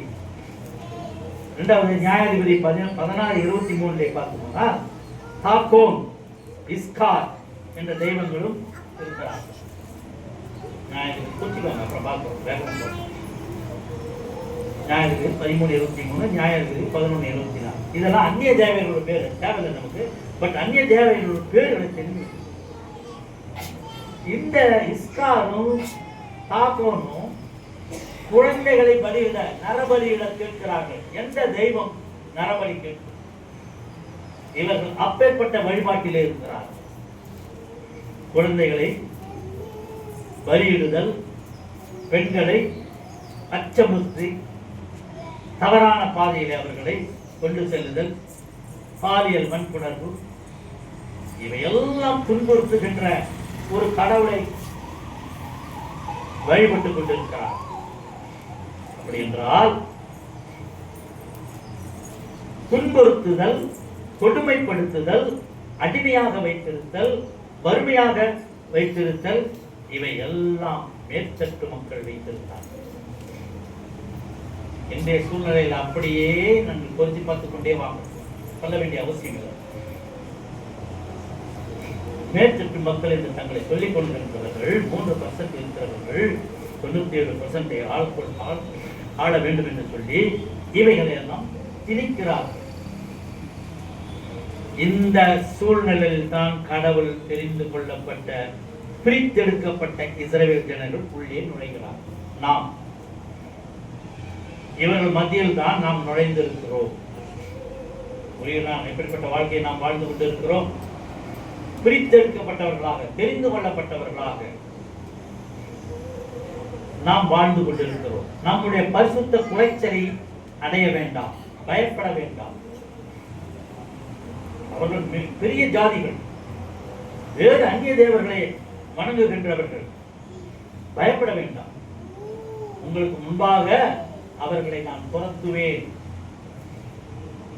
இன்றைக்கு நமக்கு கொடுக்கப்பட்ட, இந்த வருடத்திலே கொடுக்கப்படுகின்ற ஆசீர்வாதம், வாக்குத்தத்தம், அவர்கள் துரத்தப்பட வேண்டும். நிறைய 7 மாசம் அப்படியே பார்த்துட்டே இருந்தீங்கன்னா நம்ம ஒண்ணு ஒண்ணா விளக்க முடியும். ஆனா நம்ம போலாம் ஒரு 10 நிமிஷம். ஏன் சொல்கிறேன் என்று சொன்னால் 6வது வருஷம் அப்படியே, நீ என்னை பின்பற்றாமல் அந்நிய தேவர்களை கூப்பிடுகிற, அவங்க என்ன சொல்றாரு? எல்லாத்தையும் அழிச்சுட்டு இருக்கிறாரு. இவங்க போன உடனே பெண் கொடுக்கிறார்கள், பெண் எடுத்துக் கொடுக்கிறார்கள் அவர்களோடு. அப்ப என்ன ஆகுது? கலாச்சாரம் மாறுகிறது. இந்த கலாச்சாரம் அங்கே போய் மடியும். சாலமோன் செய்த தவறு அதுதான். அவன் கர்த்தருக்கு உகந்தவன் இல்லை. அவன் கையால் தான் ஆலயம் கட்டப்பட வேண்டும் என்று சொன்னவன். அவன் தெரிந்து கொள்ளப்பட்ட பாத்திரம் அந்நிய ஸ்திரீ. அவர்கள் சொல்கின்ற பிரகாரம் கோயிலை கட்டினான். அவர்கள் வழிபட வேண்டும் என்று அங்கே இஸ்ரவேல் ஜனத்தை கட்டி அவர்களுக்கு கொடுத்து தன்னை அர்ப்பணித்தார். கடைசி காலம் 40 ஆண்டுகள் அவன் வாழ்ந்தாலும் ஆண்டவரை விட்டு தூரம் போய்விட்டார். அதே போலதான் நீங்கள் அப்படி இருக்காதீர்கள் என்று சொல்லுகிறார், எச்சரிக்கிறார். என்னை பின்பற்றாமல் அந்நிய தேவர்களை சேவிக்கும்படி அவர்கள் உன் குமாரனை விலக பண்ணுவார்கள். அப்பொழுது கர்த்தருடைய கோபம் உங்கள் மேல் மூண்டு உங்களை சீக்கிரத்தில் அழிக்கும். நம்மை நாமே அழித்துக் கொள்கிறோம். பரிசுத்த குலைச்சல். 6வது வசனம் பாருங்க. நீ உன் தேவனாகிய கர்த்தருக்கு பரிசுத்த ஜனம் என்பதை மறந்து விடுகிறாய். இல்லையா? பயம். இதெல்லாம் சொன்னா நம்ம என்ன பண்ணிடுவான்? நீ பரிசுத்த ஜனம் என்று தைரியமாக காலங்கள் மூடிக்கொண்டிருக்கும். இன்றைய காலகட்டத்திலே இவை எல்லாம் இன்னமும் நடந்து கொண்டிருக்கிறது. அதை அறிந்து கொள்ளுங்கள். ஆட்சி அதே பாருங்க. 2வது வசனத்தின் பின்பாதி. அடிமைத்தன வீடாகிய எகிப்தில் இருந்தும் அதன் ராஜாவான பார்வோனின் கையிலிருந்தும் உங்களை மீட்டுக் கொண்டேன். அதுதான் ஆண்டவருடைய செயல்பாடு. அதுதான் பரிசுத்த ஆவி. மீட்பு. நீ ஒரு காரியத்தில் அடிமையாய் இருந்தால் இதுக்கா அடிக்டார். பாசம் கூட ஒரு அடிக்ட். ஒரு தாய் அதிகமான பாசத்தை மகன் மீது வைத்தார், மகன் தன்னை விட்டு தூரம் போய்விட்டால் அவள் அழுது புலம்புவார். காரணம் அதே பாசம். அதற்காக புதிய ஏற்பாட்டிலே ஒரு கதை சொல்லப்பட்டது. ப்ராடிகல் சன், மனம் திருந்திய மைந்தன். தந்தை பாசக்காரன். என் சொத்தில் பாதி கூட என்று மறுபடி வரும்பொழுது அவன் அந்த இரட்டிப்பாகத்தான் காணப்பட்டான். காரணம் பாசமும் அடிக்ட். அப்போ ஒரு அடிமையிலிருந்து நீ மீட்கப்பட வேண்டும். மீட்பு அங்கு வேண்டும். அதற்கு பரிசுத்தம் வேண்டும், அன்பு வேண்டும், பண்பு வேண்டும், குணம் வேண்டும். இந்த பண்பும் குணமும் இருக்கின்ற நிலைப்பாட்டை திருச்சபையிலே கொண்டு வர வேண்டும். நாம் ஒன்று சேருவோம். சாத்தானை அப்பொழுதுதான் நீ வெளிக்கும். அப்புறம் தான் உனக்கு என்ன? நீ தேசத்தை சுதந்திரித்துக் கொள்ள வேண்டும். அதுதான் ஆரம்பிக்குமா. நீ சுதந்திரிக்க போகிற தேசத்தில் உன் தேவனாக கர்த்தர் உன்னை பிரவேசிக்க பண்ணும் பொழுது நீ 7 பெரிய ஜனங்களை மேற்கொள்வாய். 11வது வசனம். ஆகையால் நீ செய்யும்படி நான் இன்று உனக்கு கட்டளையிடுகிற கற்பனைகளையும் நியாயங்களையும் நீ நான் செய்ய வேண்டியது நான் செஞ்சிடல, நீ செய்ய வேண்டியதை. பரிசுத்தம் என்றால் 2வது காரியம். பரிசுத்தம் என்றால் அழித்தல் அல்ல. பரிசுத்தம் என்றால் அழித்தல் அல்ல. அது என்னவா? மாற்றுருவாக்கம் பெற்ற ஆற்றல் பெறுதல். உன் மேல கோபமா இருந்தா உன்னை கொண்டுடக்கூடாது. உன்னை அடிச்சு திருத்தும் பொழுது எங்க அப்பா சின்னதில் அடிச்சதுனால தான் நான் இன்னைக்கு பெரிய ஆளா. எத்தனை பேர் சொல்றாங்க? பாதியில இருக்கிறோம், பசங்களை அடிச்சிருக்கிறோம். ஆனா நீங்க நல்லா நினைவு போது நமக்கு கூச்சமா இருக்க முடியாது. அந்த அடி அடிச்சு அன்னைக்கு அந்த போர் போடலன்னா அப்பதான் நமக்கு புரியுது. சில காரியங்கள் அவனை அதுக்காக நம்ம என்ன ஸ்கூலை விட்டு நிறுத்திடக்கூடாது, அவனை அடிச்சு தொத்திடக்கூடாது. அவனை 2 தடவை மன்னிச்சு அவனுக்கு புத்தி சொல்லி அப்படி உள்ள சேர்த்தோம்னா அவன் மாற்று உருவாக்கம். வேறு விதமாக அவன் மாற்றப்படுகிறான். அவனை அழிக்கவில்லை. பரிசுத்தம் என்பது அழித்தல் அல்ல, மாற்று உருவாக்கம் செய்து ஆற்றலை பெற வேண்டும். அப்போ என்ன சொல்றாரு? உள்ள நுழைஞ்ச உடனே அழி என்று சொன்னால் மக்கள் இல்லை, அங்கே வழிபடுகின்ற சிலை வழிபாடுகளை, சிலை, அதைத்தான் அழிக்க சொல்கிறார். சிலை என்று சொன்னால் அதுக்கு அடிமையாக இருக்கிறாய். அங்கே கும்பிடுற வழிபாடு எல்லாம் உனக்கு மைண்ட்ல ஏறி போச்சு. அப்ப என்ன பண்ற, நீ அதுக்கே அடிக்ட் ஆயிரு. உன்னுடைய வாழ்க்கை முறை மாற்றம். பரிசுத்த ஆண்டவர் இருக்கிறார் என்று சொன்னா அவங்களுடைய வாழ்க்கை முறையை நீ மாற்றுவாயானால் அதுதான் மாற்று உருவாக்கும். இந்த சிலைகளை உடைத்தல் அழித்தல் என்பது அவர்கள் செய்கின்ற சர்வாதிகாரம். ஒடுக்குதல் என்பது அவர்களுடைய காரியங்களை உடைத்தெறியும். அதுதான் அவங்க வச்சிருந்தாங்களே அடிமையா ஒரு குரூப்பை, டேய் சாமி கொண்டா, உனக்கு அந்த குழந்தைய நரபலி விட்டா உனக்கு அது பரிகாரம், இப்படி மைண்டை செட் பண்ணி வச்சுதான். அதுக்காக தங்களுடைய சொந்த குழந்தைகளை பலியிட்ட பிள்ளைகள்லாம் இருக்கிறாங்க. இன்னும் சில இடங்களில் அது நடந்தது. வேதத்திலே நம்ம ஆண்டவர் கொடுத்த நியாய பிரமாணங்களுக்கு எதிரான கருத்தியல் இருக்கு. என்றாலும் பிற சமய மக்களை வெறுக்க வேண்டாம், அவர்கள் கொள்கையை வெறுங்க. ஏனென்றால் மாற்று உருவாக்கம் தர வேண்டும். அவன் வேறு சமயத்தை சார்ந்தவன், வேறு தெய்வத்தை வணங்குகிறான், வழிபடுகிறான், அவனுடைய கேரக்டரை மாறி இருக்கு. அதுக்காக நீ அழிக்க வேண்டாம். அவன்கிட்ட இருக்கிற அந்த அடிமைத்தனத்திலிருந்து அவனை மீட்க வேண்டும். எதற்காக அடிமையா இருக்கிறான்? வழிபடுகின்ற முறையிலே சிலையை வழிபடுகிறான். அது சிலை என்று அவனுக்கு விளக்கும். பல சமய மக்களை நீ வெறுக்காய், அவன் செய்கின்ற முறைகளை அருவருப்பான், மாற்றுருவாக்கும். இப்படிப்பட்ட நெறி தவறிய மக்களுக்கு அவனிடத்தில் இருக்கின்ற அதிகாரம், ஒடுக்குதல், இவைகளை அடிமைத்தனத்திலிருந்து ஒரு மாற்றமாக நாம் அமைய வேண்டும். பரிசுத்தமாய் இருப்பது என்பது ஒரு புதிய சமுதாயத்தை, அது புதிய சமுதாயத்தினுடைய வடிவம். ஒடுக்குதல், அடிமைப்படுத்துதல், இவைகளில் இருந்து விடுதலை தரும். மூன்றாவதாக சொல்லி முடிக்கிறேன். பரிசுத்தம் என்பது தெரிந்து கொள்ளுதல் அல்ல. பரிசுத்தம் என்பது தெரிந்து கொள்ளுதல் அல்ல. அதுக்கு முதல் என்ன சொல்றாரு? அர்ப்பணித்தல்.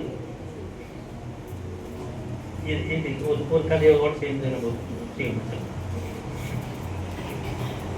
நமக்கு தெரியும், விபச்சாரத்திலே கையும் களவுமாக பிடிக்கப்பட்ட ஒரு ஸ்திரீ. அவள் என்ன செய்யப்பட வேண்டும்? நியாய பிரமாணத்தின்படி கல்லறிந்து, இது நியாய பிரமாணம், ரைட். இது மோசே கண்ணுக்கு கல் பல்லுக்கு பல் என்ற சட்டங்களில் 613 சட்டங்களில் அவைகளில்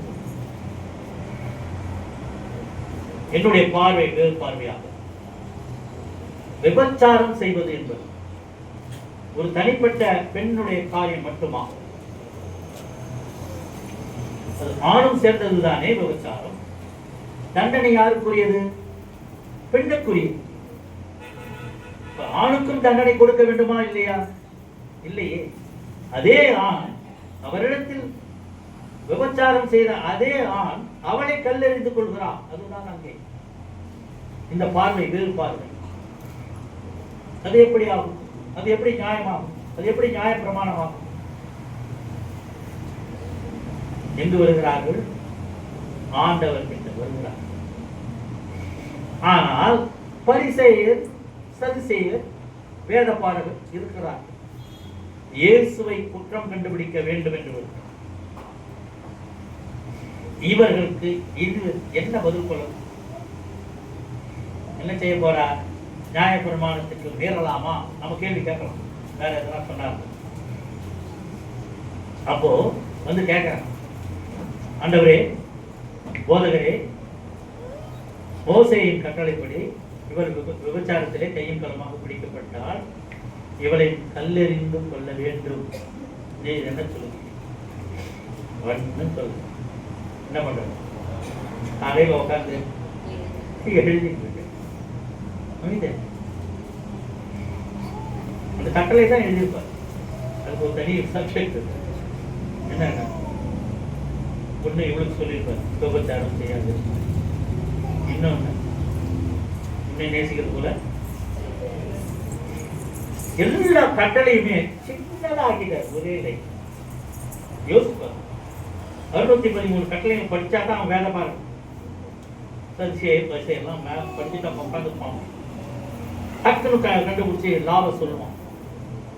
நான் சரி அதன்படி தாண்டி அப்படி போகும். ஆண்டவர் உட்காந்துட்டு ஒரே ஸ்னைல சொல்லிட்டார், நீ உன்னை நேசிப்பது போல பிறனையும் தீர்ந்து போச்சு. மொத்த கட்டளையும் அதை அடங்கிடுச்சு.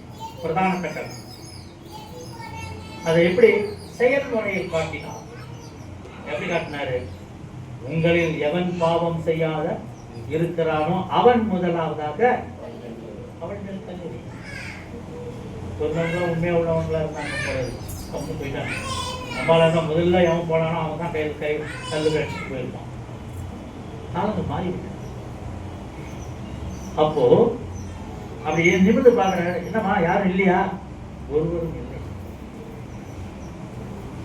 அப்போ அவனுக்கு எல்லாம் பாவம் செய்தான்.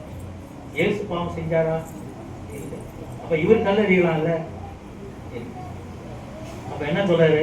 இனி நீ பாவம் செய்யாதே, பாவத்தின் அதிகாரம் கையில் இருக்கிறது. அவளை மன்னித்து மாற்று உருவாக்கம் செய்கிறார். தெரிந்து கொள்ளுதல் அல்ல, அவள் விபச்சாரி என்று தெரிந்து கொள்ளுதல் அல்ல. பிற்பாடு இவள் செயல்பட்டவுடன் அவள் நடந்து கொண்ட முறை அர்ப்பணிப்பு. சிலுவை பரியந்தம் வந்தாள். மனம் மாற்றப்பட்டவளாக. யோசித்து பாருங்கள். தண்டித்திருந்தால் அவள் செத்திருப்பாள். ஒரு மாற்றத்தை உருவாக்கினாள் தன்னுடைய செயல்முறையில். அறிந்து கொள்கின்ற முறை அவள் விபச்சாரி. அர்ப்பணிக்கும் பொழுது அவள் பரிசுத்தம். இதுதான், இந்த பரிசுத்தத்தை தான் நாம் பார்க்க வேண்டும். இதுதான் வேறு விதமான கோணம் என்று சொல்றோம். நீ பரிசுத்தம் என்று சொன்னால் மற்ற செயலிலே இருக்க வேண்டும். பரிசுத்தமாய் பரிசுத்தராய். 17:17 என்ன சொல்லுகிறது? யோவான் 17:17 சத்தியத்தின எப்படி பரிசுத்தமாக்க வேண்டும்? அவருடைய சத்தியத்தினாலே அவர்களை பரிசுத்தமாக்கும். ஆம், வசனமே வேதத்தில் இருக்கின்ற அத்தனை வசனமே சத்திய வேதம். வேற என்ன? சத்திய வேதம். எனவே பரிசுத்தத்தை நாடுங்கள் என்று சொல்லும் பொழுது உடைகளில் அல்ல, வார்த்தைகளில் அல்ல, உன்னுடைய செயல்களில் மட்டும்தான் இருக்க வேண்டும். என்னுடைய பரிசுத்தத்தை நான் எப்படி காக்க வேண்டும், எப்படி நான் நிரூபிக்க வேண்டும்? சொல்லுங்க. நான் பரிசுத்தா, என்னுடைய சபை பரிசுத்த சபை என்று நான் எப்படி சொல்ல வேண்டும்? இங்கிருந்து நீங்கள் வெளியில் போகும் பொழுது நீங்கள் அங்கே நல்ல சமாரியனாகத்தான் போக வேண்டும். அடிப்பட்டவனுக்கு கட்டு போட்டு சேர்க்க வேண்டும். அவங்ககிட்ட போய் உன் பாஷையை பேசினா, I am from பெரும்புகாய், what can I do for you? அப்படின்னு நீ போய் அவன்கிட்ட கேட்டீங்கன்னா அந்நிய பாஷையில் பேசினா அவன் என்ன பண்ணுவான்? You cannot do anything. சாமி என்ன சொல்ற? I am sorry. ஓகே, அப்படின்னு அவன் அப்படி போயிட்டு இன்னொருத்த வரான், கியா நான் அவன் பாஷையில் அவன்கிட்ட பேசினா அவனுக்கு செயல்பாடு. சமாரியன் செயல்பட்டான், வேதபாரகன் செயல்படவில்லை, பரிசேயன் செயல்படவில்லை. யார் செயல்பட்டது? நல்ல சமாரியனாக பெயர் பெற்றவன், ஒதுக்கி சமுதாயத்திலே ஒதுக்கி வைக்கப்பட்ட சமாரியன். அவன் செயலிலே தன்னை பரிசுத்தத்தை காட்டினான். நீங்களும் பரிசுத்தத்தை காட்ட வேண்டும் என்று சொன்னார். உங்கள் செயல்பாடுகளிலே செயலாக்கு வீரர்களாக, இந்த திருச்சபையின் பரிசுத்தவான்களாக, பரிசுத்த ஆவியை நிழலாடும் பொழுது நீங்கள் செயல்பட்டு ஒருவரை ஒருவர் கண்டுபிடித்து ஆண்டவருடைய பண்பான பரிசுத்தத்தை பெற்று ஆண்டவருடைய குணமான அன்பை மற்றவர்களுக்கு காட்டுங்கள். இதுதான் இன்றைய சிந்தனை, இன்றைய வழிபாட்டின் சிந்தனை. தூயராய் இரு அல்லது பரிசுத்தமாய் இரு, பரிசுத்தராய் இரு. ஆண்டவர் கருணை செய்வார்.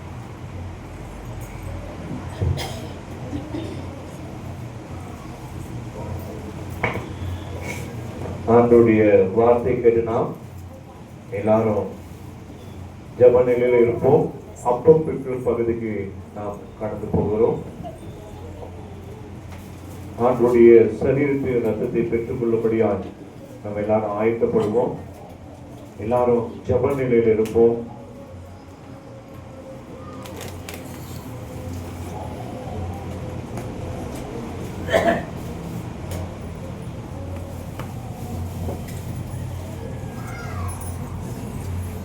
ஆண்டவருடைய பரிசுத்த பந்தி, கர்த்தருடைய பந்திக்கு ஆயத்தப்படுவோம். ஆம் பிதாவே, நீர் பரிசுத்த, நீர் ஸ்தோத்தரிக்கப்பட்டவர். தேவரீர் மனிதரில் உருக்கமாய் அன்பு கூர்ந்து உமது ஒரே பேரான குமாரனாகிய இயேசு கிறிஸ்து எங்கள் தன்மையை தரித்துக் கொள்ளவும் சிலுவையில் மரித்து எங்களை மீட்டுக் கொள்ளவும் அவரை தந்தருளினீரே.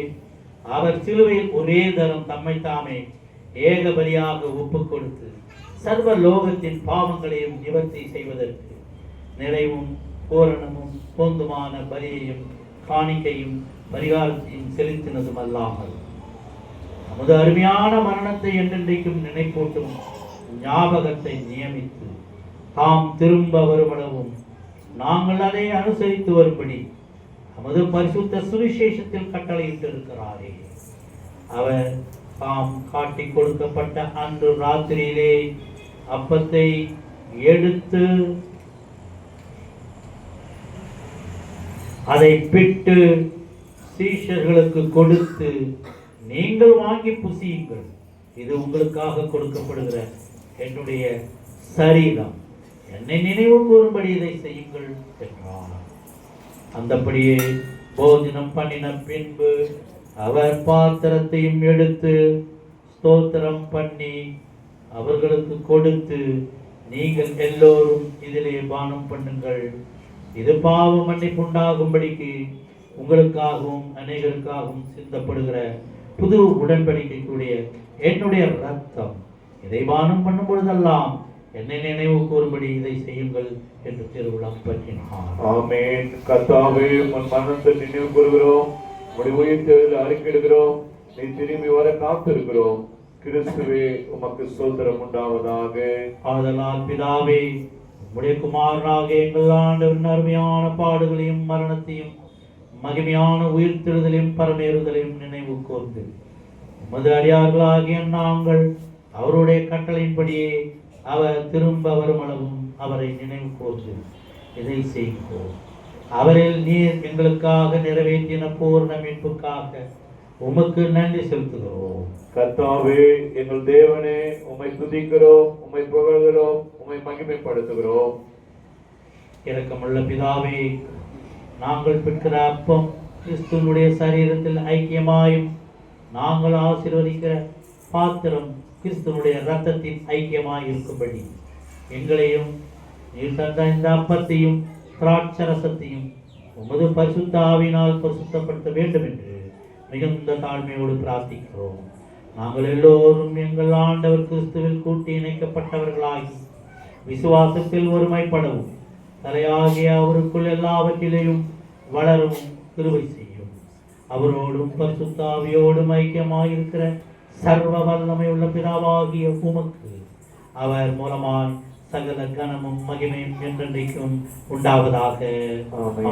நாம் எல்லாரும் முழங்கால் படியிட்டு நமது இரட்சகராகிய இயேசு கிறிஸ்து கற்பித்தபடி அவரில் நமக்கு அருளப்படுகிற தைரியத்தோടെ சொல்லுவோம். பரமண்டலங்களில் பிதாவே, உம்முடைய நாமம் பரிசுத்தப்படுவதாக, உம்முடைய ராஜ்யம் வருவதாக, உம்முடைய சித்தம் பரமண்டலத்தில் செய்யப்படுவது போல பூமியிலே செய்யப்படுவதாக. அன்றவர்கள் எங்கள் அப்பத்தை எங்களுக்கு தார், எங்களுக்கு விரோதமாய் குற்றம் செய்கிறவர்களுக்கு நாங்கள் மன்னிக்கிறது போல எங்கள் குற்றங்களை எங்களுக்கு மன்னியும். பிரயோசிக்கப்படாமல் ரட்சித்துக் கொள்ளும். ராஜ்யமும் வல்லமையும் மகிமையும் சொல்லுவோம். இரக்கமுள்ள கர்த்தாவே, எங்கள் சுயநீதியை நம்பி நாங்கள் உம்முடைய பந்தியில் சேர துணியாமல் தேவையுள்ள அளவற்ற இரக்கத்தையும் நம்பி சேர்கிறோம். உடைய மேஜையின் கீழ் விழும் துணிகைகளையும் பொறுக்கிக் கொள்ள நாங்கள் பாத்திரமல்ல. ஆனாலும் தேவரே, எப்பொழுதும் இரக்கம் செய்கிற இரட்சகனுடைய மாறாத ஆண்டவராயிருக்கிறீர். ஆகையால் கிருபை விளக்கத்தாவே உமது அருமையான குமாரனாகிய இயேசு கிறிஸ்துவின் விலைமதியாத சரீரத்தாலும் இரத்தத்தாலும் எங்கள் பாவம் உள்ள சரீரமும் ஆத்மாவும் சுத்தமாகி எப்பொழுதும் நாங்கள் அவருக்குள்ளும் அவர் எங்களுக்குள்ளும் வாசமாயிருப்பதற்கு ஏற்ற விதமாய் அவருடைய சரீரத்தை புசித்து அவருடைய இரத்தத்தை பானம் பண்ண எங்களுக்கு கிருபை செய்தோம். ஆமென். உலகத்தின் பாவத்தை சுமந்திருக்கிற தேவாட்டுக்குட்டியே எங்களுக்கு இறங்கும். உலகத்தின் பாவத்தை சுமந்திருக்கிற தேவாட்டுக்குட்டியே எங்களுக்கு இறங்கும். உலகத்தின் பாவத்தை சுமந்திருக்கிற தேவாட்டுக்குட்டியே சமாதானத்தில் ஆளும். ஆமென்.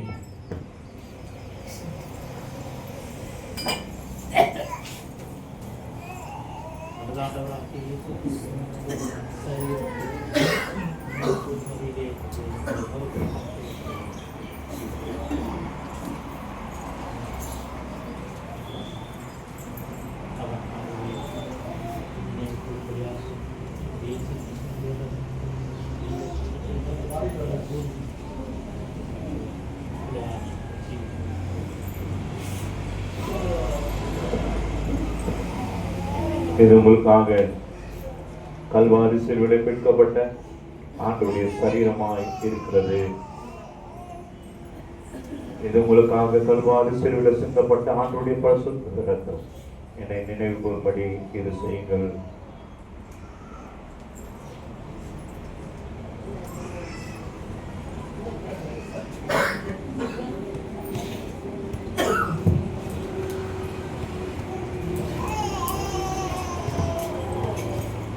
கர்த்தரின் பந்தி ஆயத்தமாயிருக்கிறது.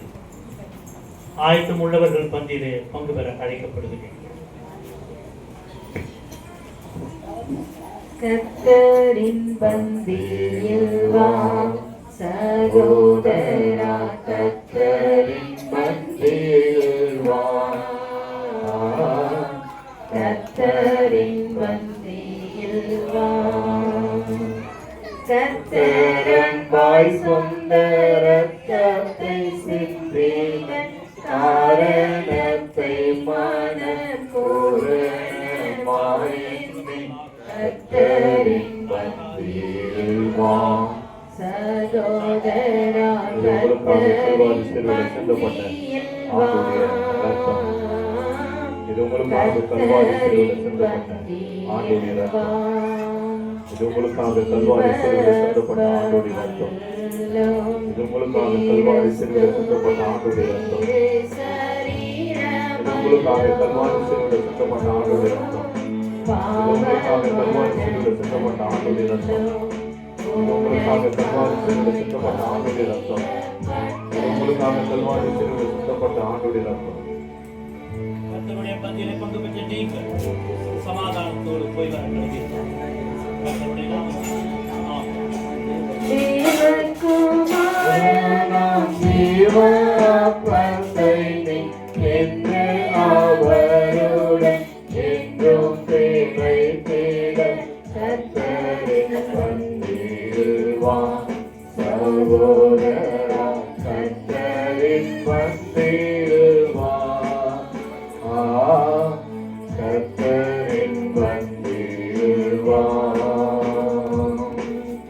தேவ அன்பை பாரு, கிறிஸ்துவின் சீஷர் குறைத்து பாவத்தீட்டை கூறு, ராபோதன பந்திதனில் சேரு. உங்களுக்காக கல்வாரி சிலுவையிலே சிந்தப்பட்ட ஆண்டவருடைய இரத்தம். இது உங்களுக்காக கல்வாரி சிலுவையிலே சிந்தப்பட்ட ஆண்டவருடைய இரத்தம். இது உங்களுக்காக கல்வாரி சிலுவையிலே சிந்தப்பட்ட ஆண்டவருடைய இரத்தம். இது உங்களுக்காக கல்வாரி சிலுவையிலே சிந்தப்பட்ட ஆண்டவருடைய இரத்தம். இது உங்களுக்காக கல்வாரி சிலுவையிலே சிந்தப்பட்ட ஆண்டவருடைய இரத்தம். இது உங்களுக்காக கல்வாரி சிலுவையிலே சிந்தப்பட்ட ஆண்டவருடைய இரத்தம். இது உங்களுக்காக கல்வாரி சிலுவையிலே சிந்தப்பட்ட ஆண்டவருடைய இரத்தம். இது உங்களுக்காக கல்வாரி சிலுவையிலே சிந்தப்பட்ட ஆண்டவருடைய இரத்தம். இது இது உங்களுக்காக கல்வாரி சிலுவையில் சிந்தப்பட்ட ஆண்டுடைய ரத்தம். இது உங்களுக்காக கல்வாரி சிலுவையில் சிந்தப்பட்ட ஆண்டுடைய பரிசுத்த ரத்தம். கர்த்தருடைய பந்தியிலே பங்கு பெற்ற நீங்கள் சமாதானத்தோடு போய் வர கடவீர்கள். கர்த்தருடைய நாமத்தில் அன்பின் பேருந்தாமே கர்த்தருடன் ஐக்கிய பந்தியாமே துன்பம் தூய போமே இருதய சுத்த விடனாமே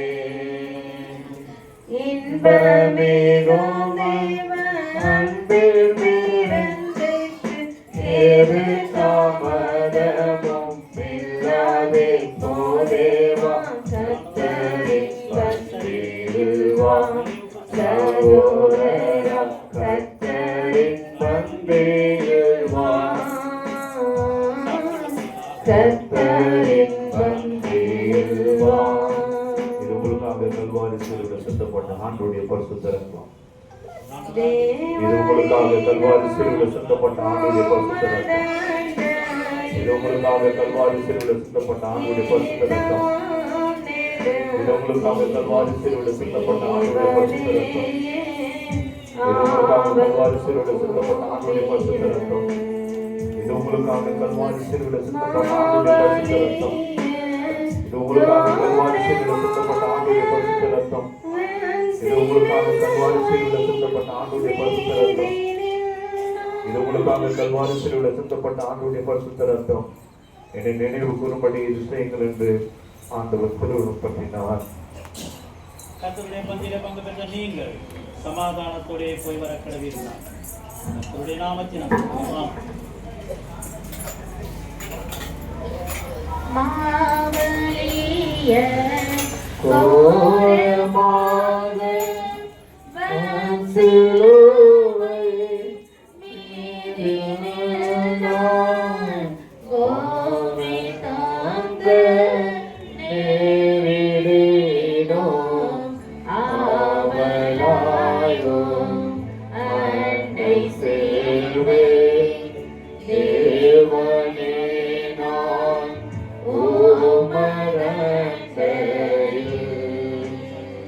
இது உங்களுக்காக கல்வாரி சிலுவையில் சிந்தப்பட்ட ஆண்டுடைய ரத்தம். இது உங்களுக்காக கல்வாரி சிலுவையில் சிந்தப்பட்ட ஆண்டுடைய ரத்தம். இது உங்களுக்காக கல்வாரி சிலுவையில் சிந்தப்பட்ட ஆண்டுடைய ரத்தம். இது உங்களுக்காக கல்வாரி சிலுவையில் சிந்தப்பட்ட ஆண்டுடைய ரத்தம். இது உங்களுக்காக கல்வாரி சிலுவையில் சிந்தப்பட்ட ஆண்டுடைய ரத்தம். கர்த்தருடைய பந்தியிலே பங்கு பெற்ற நீங்கள் சமாதானத்தோடு போய் வர கடவீர்கள். கர்த்தருடைய நாமத்தினால் யாக்கோபை போல் போகும் பாதையில் போடுபட்டு ஆவிலே வந்து மூடிட தூக்கத்தால் நான் கல்லில் சாய்ந்து தூங்கினாலும் என் கனவில் தூக்கத்தால் நான் கல்லில் சாய்ந்து தூங்கினாலும் என் கனவில் நோக்கி உம்மை கேட்டு சேவை வாக்கெடுத்தார் நல்ல நாதா தேவனே நான் உமதண்டையில் ஏனோ நிரம்பி சேவதே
ஆண்டவருடைய சரீரத்தின் ரத்தத்தை பெற்றுக்கொண்டு நாம் அனைவரும் எழுந்து நின்று பொதுவான விசுவாச பிரமாணத்தை நாம் அறிக்கை செய்வோம்.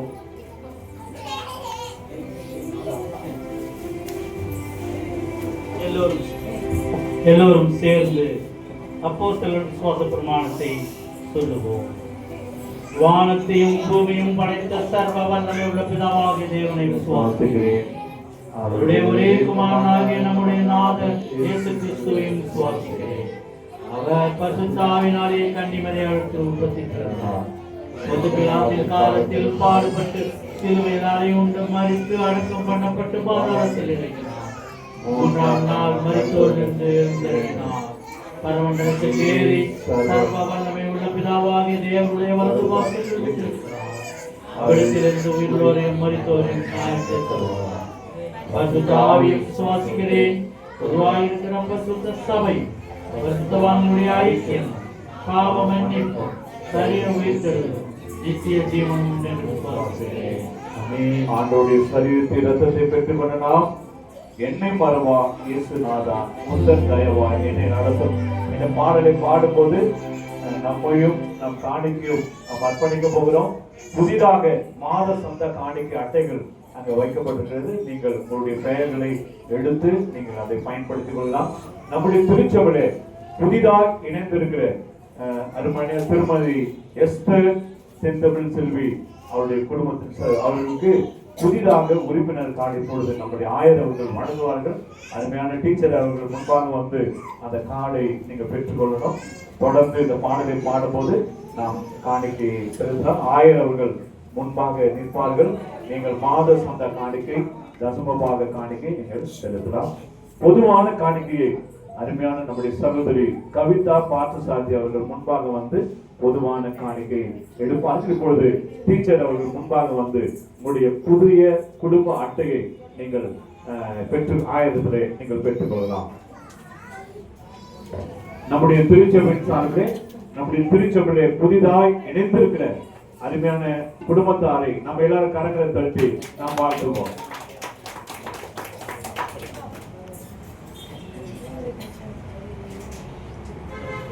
என்னை மறவா இயேசுநாதா முந்தன் தயவா என்னை நடத்தும் பாடலை பாடும்போது நம்மை காணிக்கை அர்ப்பணிப்போம்.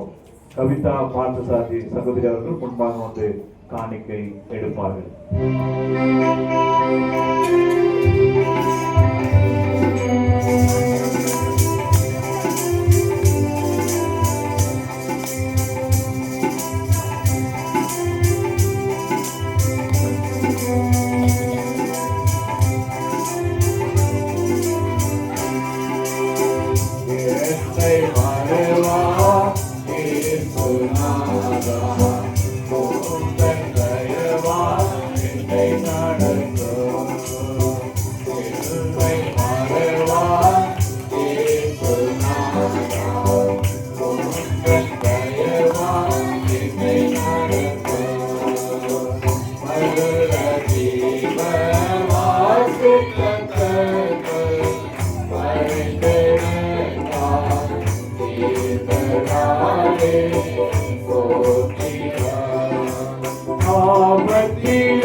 நடத்தும் தாய் தந்தை மறந்து விட்டாலும் மறவே உன்னை என்றதாலே சோத்திரம் வரை திறந்தோம் உள்ளங்கையில் முதலிடமே வரை திறந்தோம் உள்ளங்கையில் புகலிடமே என்னை மறவான் இயேசுநாதம் தயவால் என்னை நடத்தும் உன்னை தொடும் கண்மணியை தொடுவதாக உரைத்ததாலே சோத்திரம் ஆகிரியம் மறியலாக அன்பரை என்னை காத்திடுவே ஆகிரியம் மறியலாக அன்பரை என்னை காத்திடுவே என்னை மறவான் இயேசுநாதம் உந்தன் தயவால் என்னை நடத்தும். சபையார் அமர்வும் சபைக்கான அறிவிப்பை செயலாளர்கள் அறிவிப்பார்கள். தொடர்ந்து ஜெபித்து ஆசீர்வாதத்தோடு முடிப்போம்.